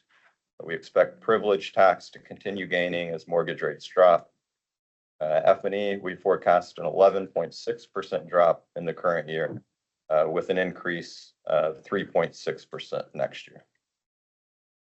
And that brings our general fund estimate to 18.97 billion in the current year, which puts us above the current budgeted number for 24-25 by about 172 million, and brings our 25-26 general fund number to 19.6 billion. And that would be happy to answer any questions. Thank you very much. Members, how about any questions or comments? Good. Commissioner, anything for you? All right, I don't either. Thank you all very much for that great presentation. And members, with that presentation concluding, that is the end of all the presentations in regard to the revenue estimating. And so again, we thank all of our presenters who have come before in this matter today. And the great exodus begins. Thank you all very much. Members, next on our agenda today is the lottery revenue estimating presentations. We're going to start again with fiscal review. Y'all are already in place and you are recognized. Mr. Comptroller, members of the board, thank you again. Wayne Savage, Executive Director of Fiscal Review. Joe Agenka, Elizabeth Bransford, Committee. Fiscal year 23-24 had a strong performance, but only relative to our expectations in most categories, except for instant ticket sales. Net lottery proceeds were right where fiscal review staff expected them to be, but how we got there did not necessarily meet our expectations. Net revenue decreased by just over 63 million, or 3.2%, as a result of low sales in instant tickets, as we will see in a few minutes in more detail. Total expenses followed with a decrease of about 4%, or about 59 million. The primary reasons for this are decreases in prize expenses, retailer commissions, and vendor fees, which are all part of direct gaming expenses. These decreases were somewhat offset by a 5% increase in operating expenses, primarily personnel costs. This resulted in net lottery proceeds of $501.3 million, representing growth of just about 3.5 million, or 0.7% over last year. For comparison, the average 10-year growth rate is 4.6%, so relatively low growth last year. Once again, this matched our expectations. What did not match our expectations is what took us to get there. We already mentioned low instant ticket sales, but another surprising development this fiscal year was the level of excess unclaimed proceeds. After school funding represents unclaimed prizes and is limited to $18 million. All excess funding on top of that is allocated to the Lottery for Education account and is reflected in our net lottery proceeds. Unclaimed prizes have exceeded that $18 million threshold for several years now. But as you can see, the level of excess proceeds in this last fiscal year, the $9 million figure, far exceeds anything that we've seen previously. We're told that this was a result of a closure of multiple games that have been there over a long period of time, resulting in these larger than normal unclaimed amounts. We do not have detailed information on those developments, but we certainly do not expect that this trend will continue in the future, and our estimates do not assume these high levels of excess proceeds. Finally, total state proceeds increased by about 0.65% for total growth of about 3.5 million. This just shows a longer-term trend in net lottery proceeds. We can see that the proceeds generally follow a steady upward trend, and that since the inception of lottery in Tennessee, we've only had 4 years of negative growth, and 2 of those years could be attributed to pandemic distortions. Instant ticket sales make up about 80% of our total sales, with Powerball and Mega Millions adding up to a combined 11%. Cash 3 and Cash 4 are approximately 6.5% of sales, with all other games representing less than 1% each. So looking at the performance of our major games, you can see, especially with Mega Millions, that jackpot-based games can have significant ups and downs year over year, and those are driven largely by varying jackpot cycles. Instant ticket sales have increased significantly over the first 2 years since the pandemic, but then we have seen 3 years of consistent declines. Growth rates in instant tickets are relatively low compared to Powerball and Mega Millions. However, in dollar terms, those small changes in percentage terms represent a significant amount of money to our bottom line.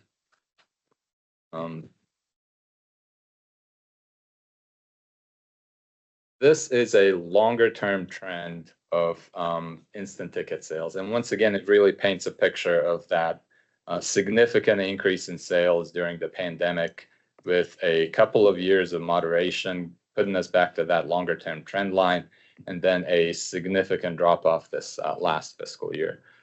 What we are seeing here is something that's seen kind of nationally. Overall, across the nation, scratch-off ticket sales have dropped about 2.4%. And the prevailing thought is that inflation has had a large part to play in this. As you know, higher prices on other goods have decreased disposable income that is left for other purchases, including lottery tickets.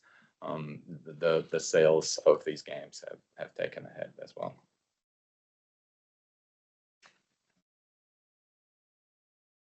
Year to date, we're continuing to see declines in sales with net revenue down almost 15% in the first 3 months of the year. Total expense decrease of 12%, resulting in net lottery proceeds decrease of over 22%. But there are three main drivers of this decrease, and two of them are simply related to varying jackpot cycles. Year to date, Powerball sales are down 62%, or $29 million. And the reason for that is obvious in this table. We had a $1 billion Powerball cycle in the first 3 months of fiscal year 23-24. The highest we got so far this first quarter of this year is $258 million. We see a very similar situation with Mega Millions, with a 53% decrease in quarter one sales due to large variation in jackpot levels year over year. Finally, instant ticket sales have continued the negative trend in the first quarter with a 6.6% decrease, representing about $27 million in loss of sales. I would like to highlight the significant drop in sales on that gray bar in January of the previous fiscal year that was related to the snowstorms that we've received and significant business closures. Looking forward for instant ticket sales, we do expect some moderation in sales. Our median estimate of $1,443 million for the current fiscal year assumes a total decrease of close to $34 million, or 2.3% year over year. For fiscal year 25-26, we essentially estimate sales leveling out at that general level with a minimal growth of less than $3 million for the year.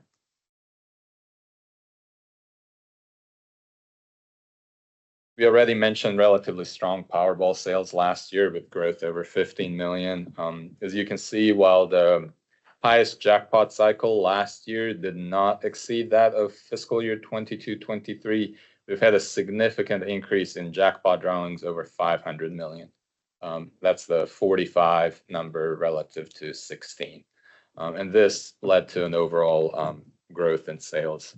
Year to date, we have had 0 jackpots over 500 million. Our estimates reflect these developments. Our median estimate for the current year is 120 million, which is less than our sales in either of the previous 2 fiscal years. We assume just slight growth over that in fiscal year 25-26 with a median estimate of 125 million. There are planned changes to Mega Millions beginning in April of next year. Some of those changes include increased ticket prices from $2 to $5, improved jackpot winning odds, increased frequency in bigger jackpots with larger starting and faster growing jackpots.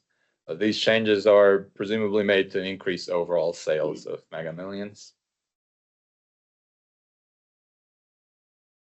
We mentioned decreased sales of Mega Millions last year. However, what's interesting here is that we've had higher highs and more jackpots over $500 million in the last fiscal year than we did the year before. But last year at this time, we've talked about how sales of Powerball and Mega Millions influence each other. So they're kind of codependent to a large extent. And then about jackpot fatigue, where same levels of jackpots will over time result in lower sales. And we believe that's what we've seen with Mega Millions this previous fiscal year. For the current fiscal year, we estimate an approximate decrease of $8 million in sales relative to last year and a $23 million decrease relative to 2 years ago.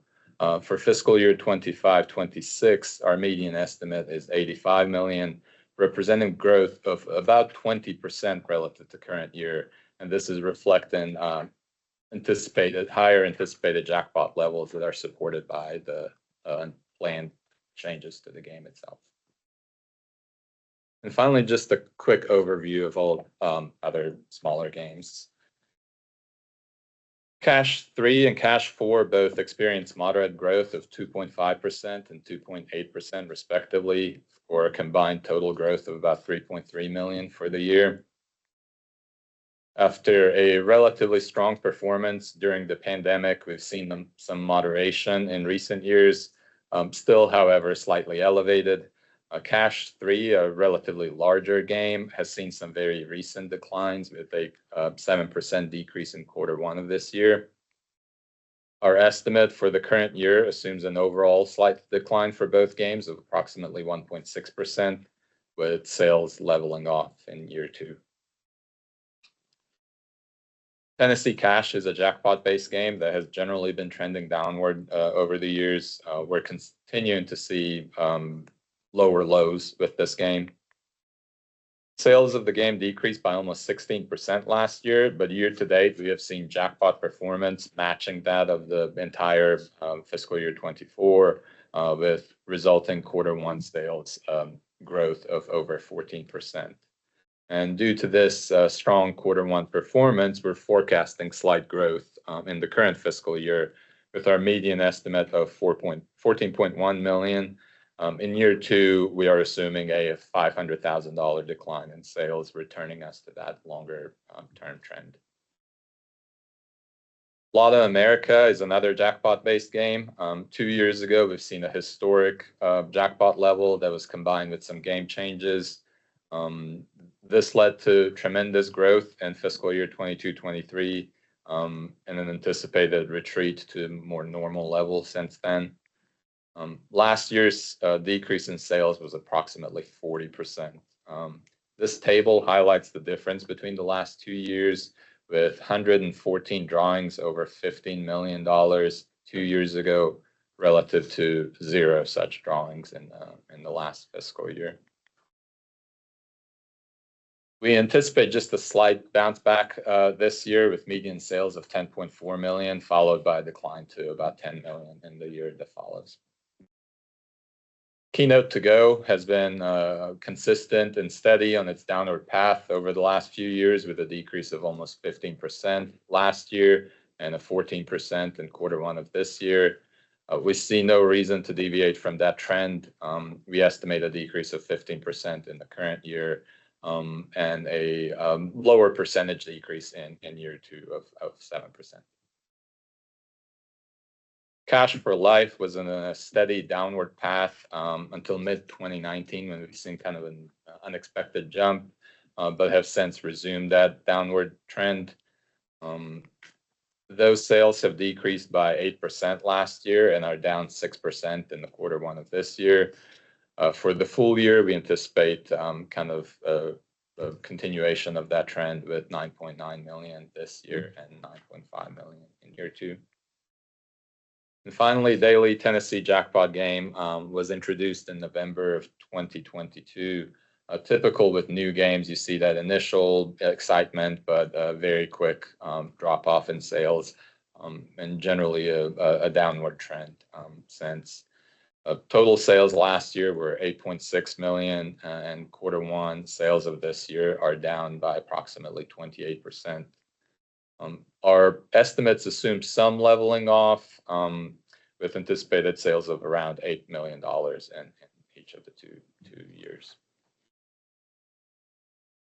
So finally, this table summarizes our low, median, and high estimates across all games, as well as expenses for the current year. We are estimating a decrease in net revenue of almost $80 million, driven by anticipated declines across the entire spectrum of games, essentially, including miscellaneous revenue that experienced a significant increase last year. Miscellaneous revenue, the main category there is interest income. As mentioned, we're assuming a significant decline in excess unclaimed proceeds. Expenses are estimated to decrease by about 56 million, leading us to a net lottery proceeds of just over 470 million, or a decline of 6.2%. In fiscal year 25-26, we expect to see some leveling off or even some bounce back in most of our games. As a result, proceeds are estimated to grow slightly to just under 475 million, or just under 1% on a year-over-year basis. Growth in subsequent years is very difficult to forecast due to a number of unknown variables, such as changes to our game structures, varying jackpot cycles, changes in the economy, addition or discontinuation of games. We've essentially taken a position of assuming that 1% growth in the longer term, which would put us to an overall net lottery proceeds of 489 million at the end of our 5-year forecast period. And that concludes our presentation. Thank you very much. Members, how about any comments or questions? Anyone? Nope. Thank you all very much for both your presentations. And we appreciate you being here. Thank you. Next up on our agenda today, we have the Tennessee State Lottery Corporation. Rebecca Paul is here with us, the Director, President, CEO of the lottery, and Andy Davis, the Chief Financial and Technology Officer. Come on down, and you all are welcome and recognized.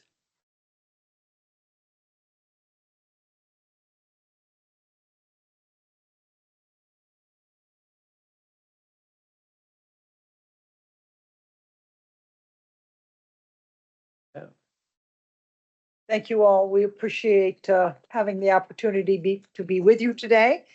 And as usual, I'm going to do just a short presentation of creation to date numbers, and then Andy will take you through next year's budget and what we would anticipate for the fiscal year. Since the lottery began, it's hard to believe we had our 20th anniversary this January. But we've done over $30 billion in total sales and $20 billion in prizes to players. We've raised $7.6 billion for the education programs that we fund, and that's provided over 2 million scholarships and grants to students across the state. When we started, we had 5 programs. Today, we fund 15 different programs, including the after-school program and energy efficient school program.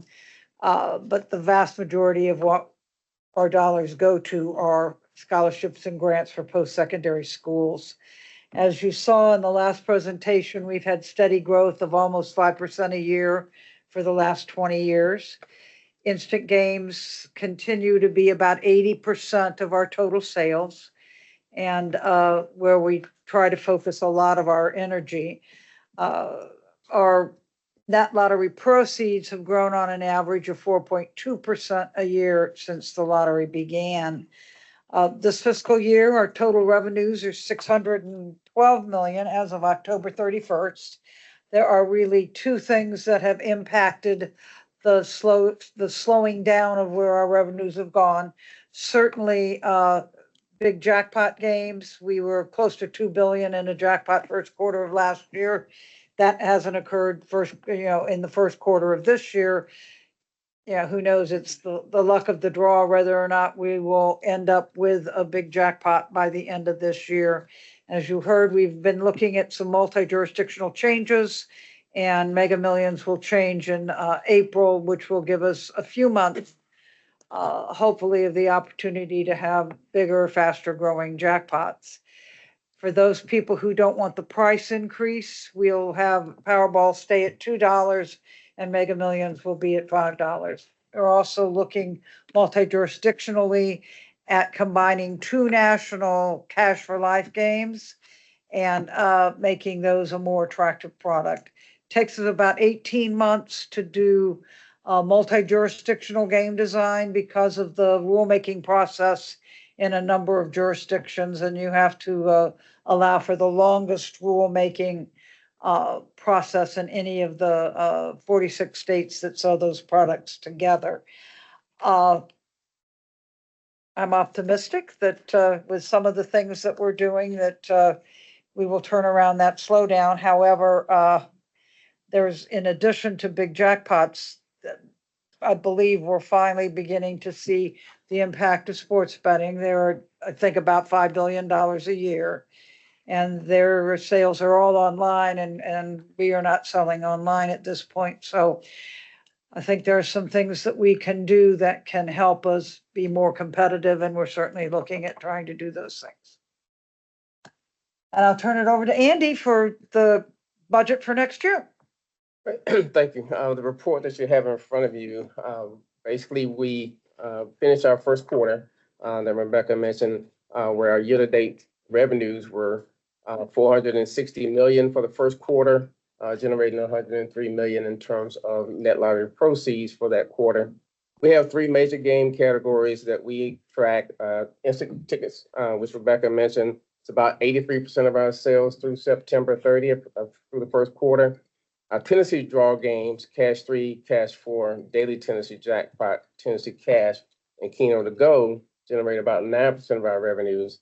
And then our multi-jurisdictional games, Powerball, Mega Millions, Lotto America, and Cash for Life generate about 8% of our revenues for through the first quarter.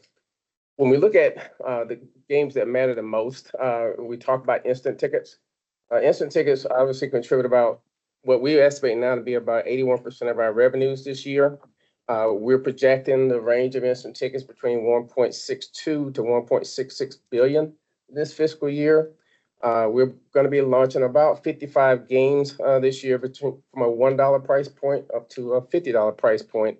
And as you probably can see in the chart, that our most generating price points are the 5, 10, 20, and 50 generates the most of our revenues through the current fiscal year, and we project that for the rest of this fiscal year. Our prize payouts on instant games is averaging 68.5% of our net instant revenues. As you probably would imagine, we pay out more on our higher price point games to provide for more winning experiences for those games. And basically what drives those revenues are obviously the game design, what players' preferences are for those particular games, how the product is marketed, and then optimizing availability in our retailer network throughout the over 5,000 locations we have in the state of Tennessee. When we look at our draw style games, as mentioned earlier, the driving force behind those are going to be the Powerball and Mega Millions because those are jackpot-driven games. But when you look at our range of projected revenues for our draw-based games, we're projecting between 371 to 399 million this fiscal year, with Powerball and Mega Millions driving at least 50% of those projected sales. When we look at Powerball, when we look at the range of revenues for Powerball, we project between 114 to 135 million, and that's driven specifically by projected jackpot cycles. We have one jackpot cycle that we project out at 800 million, even though the game is designed for those jackpot cycles between 400 and 500 million in terms of a expected jackpot cycle. Mega Millions is estimated to generate 18% of the drawing style game revenues, and it's going to range from 70 to 75 million. We project that without any indications of the game change that Rebecca talked about in April, because we currently don't have any projected revenues generating from those game changes that we can include in this current estimate. Cash 3 and Cash 4 are the next largest draw game revenue contributors at 22% and 14% respectively. Combined, those two games will generate between 132 to 135 million for fiscal year 2025. Our remaining games, Tennessee Cash, we project 14 million for this fiscal year, Keno to Go at 11 million, Daily Tennessee Jackpot at 8 million, Lotto America at 9 million, and Cash for Life at 10 million. When we look at our fiscal year 2020 budget summary, these are our budgeted expenses and net lottery proceeds that was approved by our board back in May. Our direct expenses, there's three major categories that drive that. Prize awarded being the largest of that, and it's budgeted at $1.024 billion. And we estimate the range for this fiscal year between 1.2 billion to 1.24 billion for fiscal year 2025. Our instant game prize payout, as I mentioned earlier, is projected at 68.5% on average, with a range between 53% and 72% depending on the price point of those instant games. Drawing style games, payout is approximately 49.8% of our gross draw style revenues. On average, all those games will pay out around 50% on average. Retail commissions, which are as a percentage of our gross revenues, is budgeted at 6.5%. And that amount would be 136.2 million for this fiscal year. When we look at our major gaming vendor fees, which are the fees paid to our draw game provider, which is IGT, providing the systems and terminals at retail, and then Scientific Games, instant game printing and distribution, those particular two major vendors will account for about 35.4 to 36.4 million this fiscal year. All three of those are driven by, obviously, the sales. They are a percentage of sales. When we look at our non-direct expenses, we've budgeted 39.4 million, which is about 1.9% of our gross revenues. Advertising would generate 8.5 million of that expense line item. A non-direct gaming would be approximately 6 million, which is what we utilize to do new game launch support, point of sale at retail, merchandising, sports sponsorships, retail promotions, and special events. And then our general and administrative is budgeted at 24.9 million. In our estimate for fiscal year 2025, lottery for education proceeds, 455.3 million to 475.1 million. And then our estimation of after-school program proceeds is 18 million. We expect that amount to be reached a little bit more than that. Nothing like what we had in fiscal year 2024 with those long-running instant games that we had that we wound up closing in fiscal year 2024, which generated that additional 9 million, which we would not anticipate that at all as we go forward in the fiscal years. When we look at the recap of what we're projecting, gross ticket revenues estimated at $1,994 million to $2,056 million. Total lottery proceeds estimates, which are net of free tickets and including other income, $1,861 million to $1,915 million. And then education funding, as I mentioned earlier, $455.3 million to $475.1 million. And then after school program proceeds at $18 million. In terms of the future fiscal years going out, we conservatively just included 2% to 2.5% annual growth beginning in fiscal year 2026. Obviously, that is dependent upon a lot of the factors that that fiscal review mentioned in terms of a lot of assumptions that do occur when you're in our particular business. A lot happens within a year or so. That's our current estimate that we presented to you today. If you have any questions, we appreciate it. Very good. Thank you all very much. One quick question I had when we heard in the previous presentation about the number of unclaimed prizes. What leads to that? What's the biggest? Is it your ball drawing type games, scratch offs? What leads to that number of unclaimed prizes? It's primarily very small, a free ticket, a $1 ticket, a $2 winner on your instant products. Or when you have a huge jackpot and you have first-time players who don't know there are 9 different ways to win, you'll have some spike then where they don't know that if you just match the Powerball, you get your money back. So most of them are real low prizes. Occasionally you'll have one that's 20,000, 50,000. You may even. I didn't mean to claim one of those. Well, you occasionally might even have, I think our largest has been $1 million. In this past fiscal year. In this past, again, we had the large unclaimed prize amount, not only because we ended games that were 10, 12 years old, but we had $1 million unclaimed Powerball prize this year as well. Why? Who knows? Interesting. Members, what about other comments or questions? Commissioner? Thank you. Just a quick question. If I understood the fiscal review presentation, they're expecting about a $30 million decrease in FY25 and in overall net proceeds, I think they called it, I believe.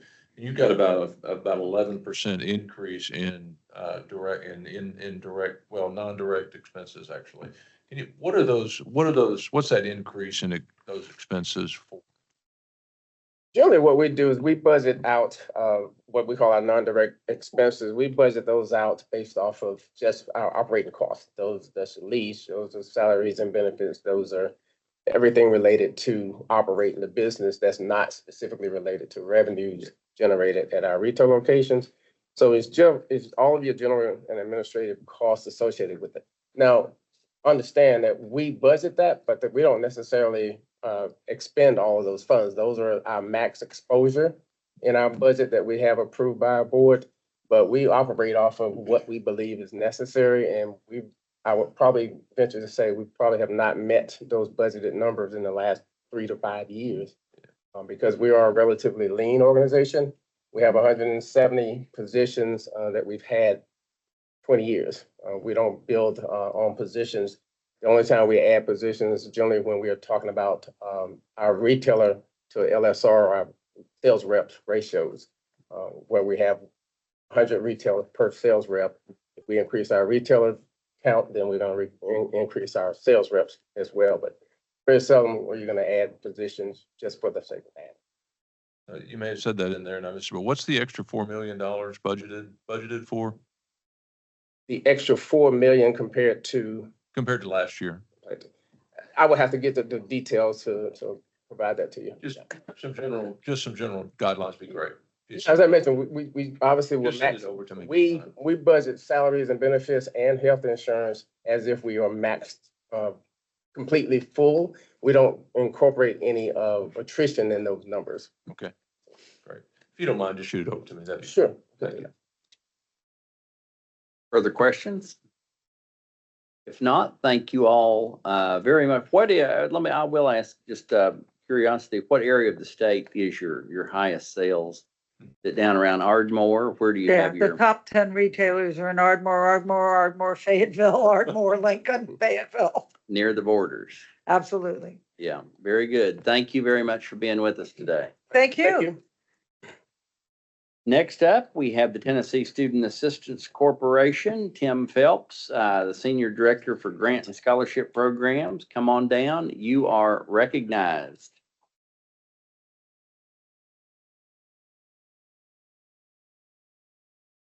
Thank you, Mr. Chairman. Tim Phelps, Senior Director for Grants and Scholarships with TSAC. I'll be very brief. You should have a copy of our latest memo, which provides the estimated expenditures for our lottery-funded programs. We've given you a baseline estimate for the current year through the 28-29 academic year. That current year estimate is based on this fall enrollment data. The out-year estimates are going to be based on essentially a gradual growth in the number of eligible recipients, their take-up rate, and the scholarship renewal rates. The low end of that range is going to represent a lower take-up rate, lower renewal rates. The higher end of that range is going to represent the higher take-up rates and higher renewal rates. And happy to answer any questions you may have. Thank you very much. Members, any questions or comments? No? Well, All right. as quick as you came, you're Thank you, gentlemen. ready to go. Thank you very much. Yep. Thank you all.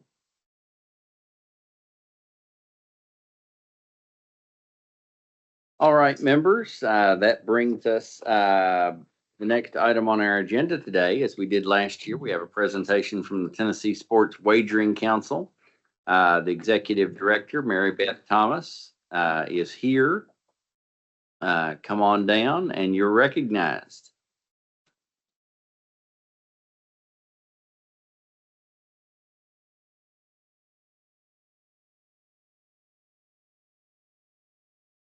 I also have Grant Crossway with me. He is our Chief Financial Officer for the Very Sports good. Wagering Council. Thank you. Welcome. So, it's difficult coming after the lottery because I'm always fascinated to hear how much data they have. They have access to so much granular data on their ticket sales and the different types of games. And, we are a regulatory body. So we are enforcing the law and regulating our sports books. So we don't have the same kind of granular data. And I wish I did, because I would love to be able to break down our information like that for you all. But I will tell you what I can. So just to sort of briefly go back in time, sports wagering was legalized in 2019. We became the regulatory agency in 2022, beginning of 2022. We have 12 licensed and active sports books and another one in the pipeline. There are also 59 registered vendors, which those are the businesses, if you remember me talking about them last year, they provide things like geolocation services and player account management and platform services, things that are really essential to their business. We also have 15 licensed fantasy sports operators. And sports betting generates revenue through a 1.85% privilege tax that is collected on the total volume of wagers that are placed in the state. So 80% of that goes to the lottery for education account, 15% to the counties for infrastructure and emergency projects, and then 5% to the Department of Mental Health. Just big picture, licensed sports books have taken in 14.6 billion in wagers since they went live in November of 2020. And that includes the time that the lottery was the regulatory body. Year over year, at the close of fiscal year 24 to the prior year, the privilege tax revenue has increased 7%. I'll just tell you that at the beginning, and then we're going to talk about how we get to that number. So again, it's a little bit challenging in my role to really think about what kind of revenue might be generated in the future. Part of that is because it's new everywhere pretty much except for Las Vegas, and that's such a vastly different environment. Sports betting overall has been growing at a very rapid pace, but it's as new as 5 years old most places. So we've looked across the country to see what is happening in the landscape that might impact our state. And last year when we were here, there were 25 states where mobile sports wagering was legal and live. Now there are 30 states plus DC, which includes the addition of our neighbor, North Carolina. Kentucky also went live last year. And you can see there's interest in Missouri and Mississippi. It's either on the ballot or it's active. Now, we know that when sports betting is accessible in border states, that it will cut down on the volume of wagering in our state because people can travel into our state and place wagers. And if it's readily available in their state, they have less of an incentive to. But because we really look at that type of data as far as who's wagering at what point in time, from a regulatory perspective to ensure compliance, we're not tracking people on their wagers all the time. We can't compare, specific periods of time when people were at a particular location or not. So I expect some impact, but not a lot.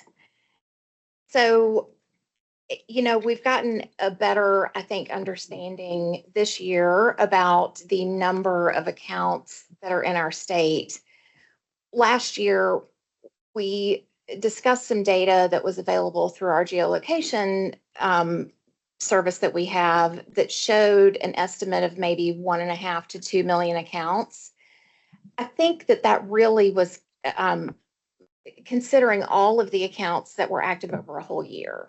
And now looking at a snapshot in time directly from our operators, we've asked them for data. It's more like 1 million accounts of Tennessee residents and around 250,000 of individuals who have come to Tennessee to wager or perhaps created an account outside of Tennessee and they don't have a Tennessee address, but they're legally wagering in Tennessee. We have asked for this data to be provided to us on a every 6-month basis. So we'll be able to continue to track that and give you better information as we continue on. So we looked at estimates that were given by industry commentators and investment analysts. And I can tell you just a couple of things that we have heard. Goldman Sachs Asset Management said that they expect a higher share of consumer wallets to be used on sports betting over time, and that we are in the middle innings of the development of the market. They said that was based on the fact that sports betting products are continuing to get better and the types of markets available are expanding, among other things.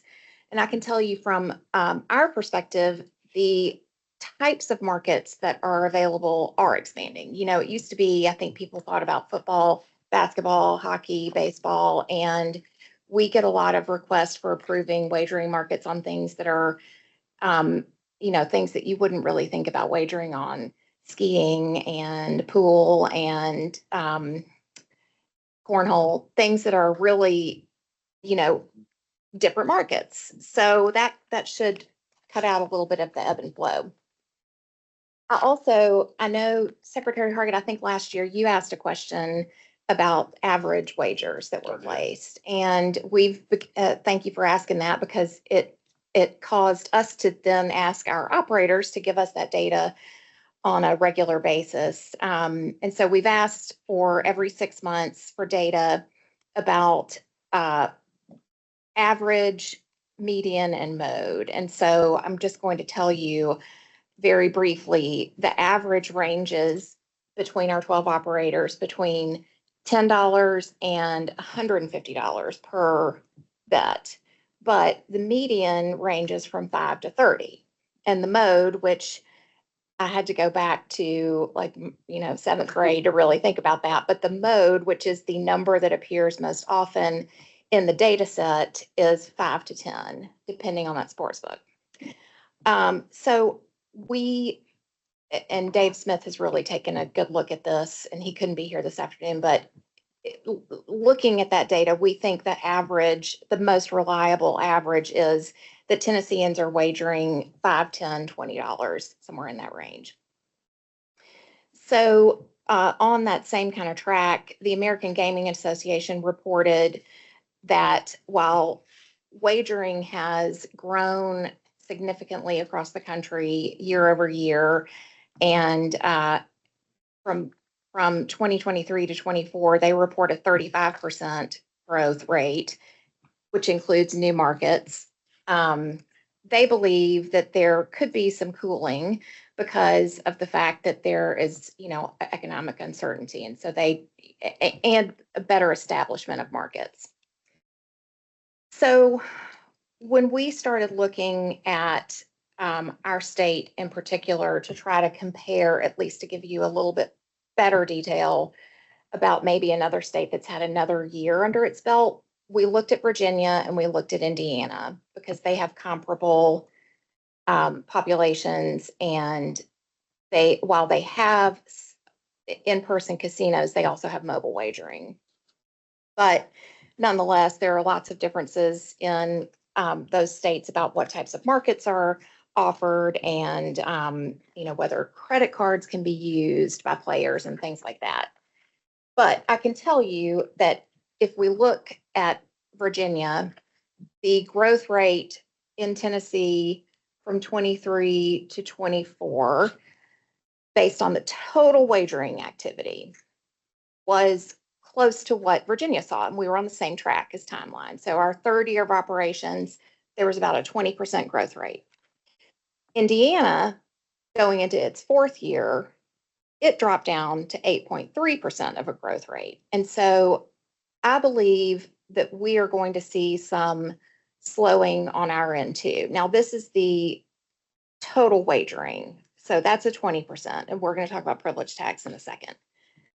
But we have estimated moving forward that it would be safe to assume that we would have a 5% growth in the total wagers, or the total handle, moving forward. So I want to make sure to point this out because I do think it's important and it's something that you may hear about, and I'm trying to spread the word at any forum that I can anyway. One thing that I hope will increase the volume of wagering on our licensed sports books, which of course it's not my job to increase wagering, but I do hope it increases by virtue of illegal sports books being put out of business. And I think that that is happening. I think that states are working with state and federal law enforcement to make that happen. There are estimates that 30% of wagering dollars are spent on illegal offshore books, and it's really hard to get our hands around them because they're offshore. And, you know, dealing with some, you know, shady sports book that's in Curacao is really difficult. It's not the same as being able to get the AG's office to shut down an unlicensed book here. So anyway, the more we can do to get those shut down, the more dollars will be routed to regulated, safer markets. Okay, so getting to, well, this graph, I showed you all this graph last year, and this is just sort of a year over year comparison that shows you the ebbs and flow of sports betting throughout the year with different sports seasons. And the bottom line is the first year of inception, and we are at the blue, the third from the top right now.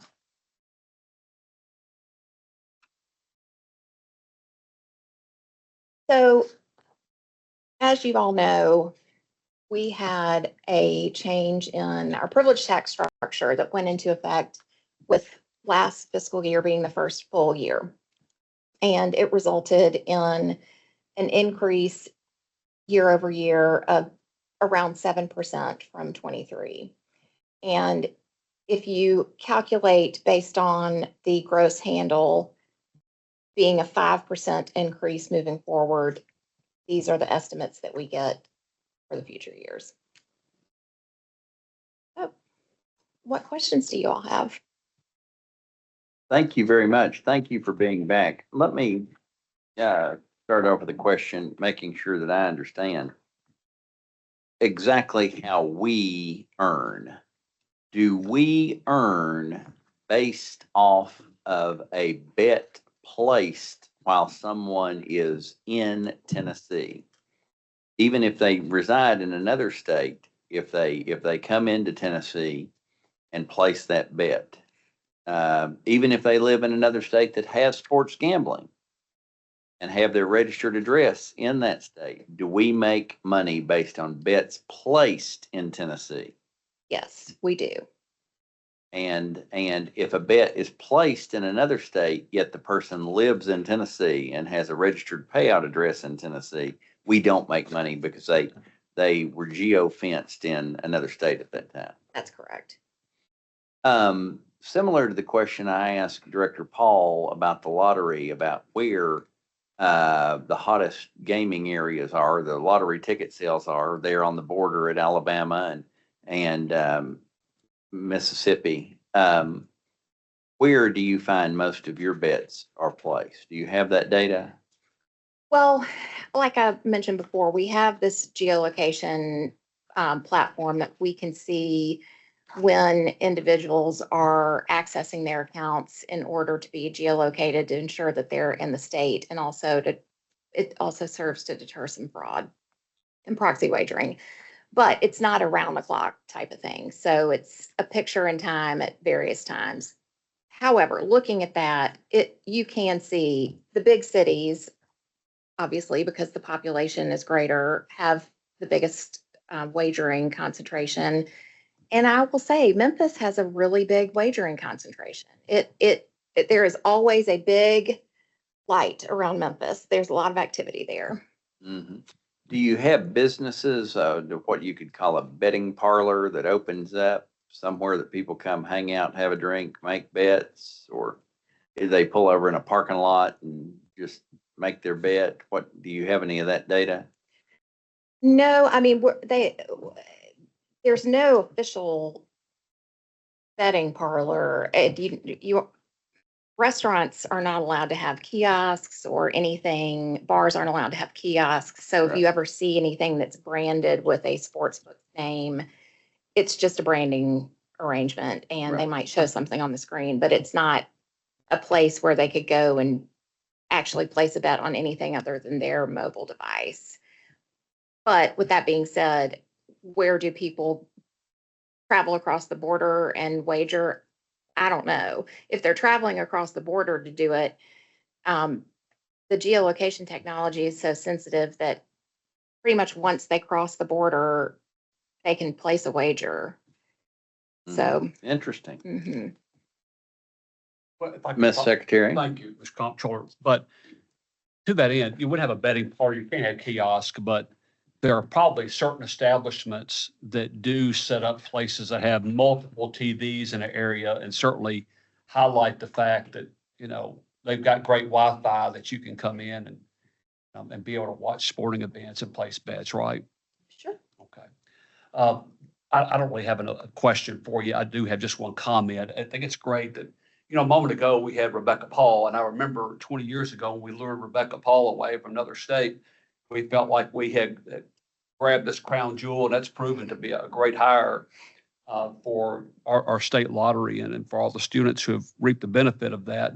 As I travel around to other parts of the country and also visit with some of the companies that you regulate, you have fast become a leader in the industry, and I just want to commend you for that. And one of the things I think is interesting is you've really struck a great balance, in my opinion. You know, that the regulators are never over the moon and just so excited about Tennessee.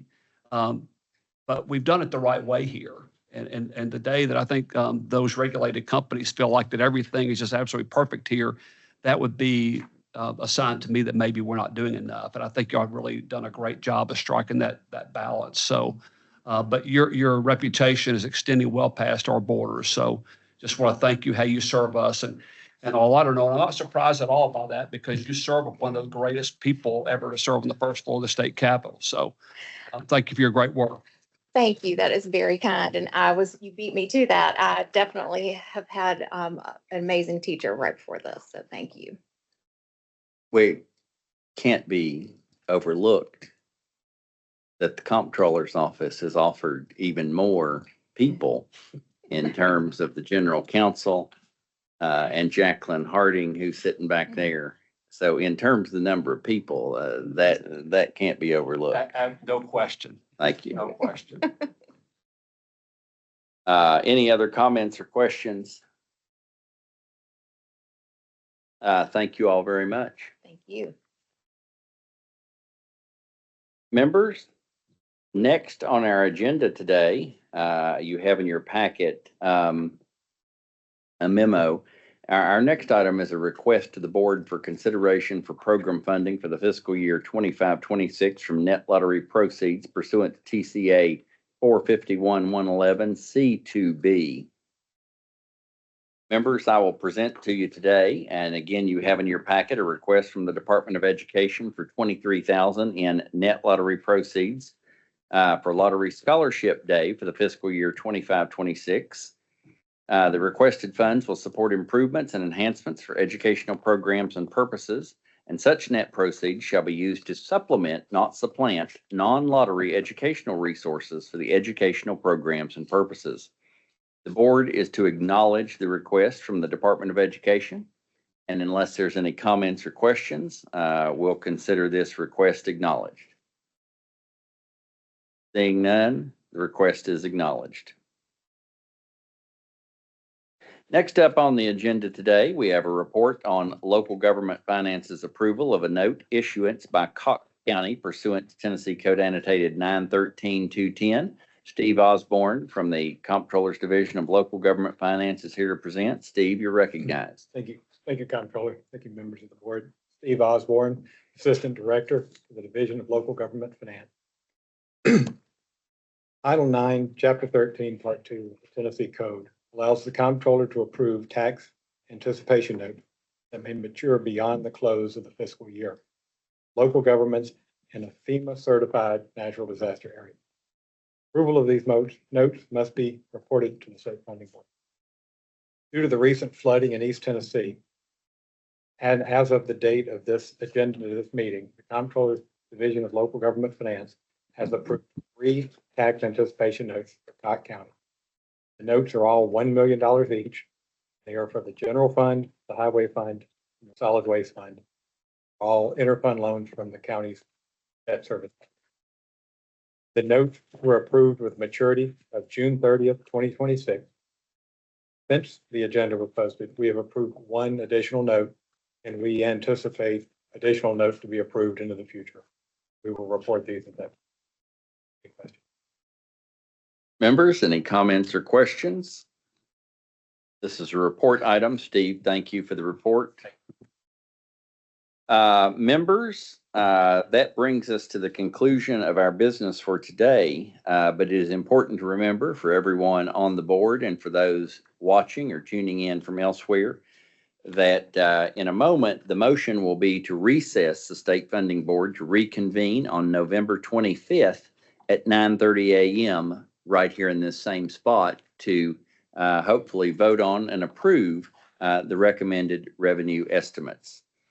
I will say, members, you have these nifty black notebooks. You're welcome to take the paper and information out of them and take that with you, but I will ask you to please leave the black binders on the table. Please leave the black binders on the table. We'll have an audit of that at the next meeting when we reconvene. So unless there's any further comments or questions today, again, thanks to everyone. I'll move. We stand in recess until November 25th, 2024 at 9:30 a.m. Have a second. All those in favor, say aye. Aye. We're in recess. Thank you very much. Thank you.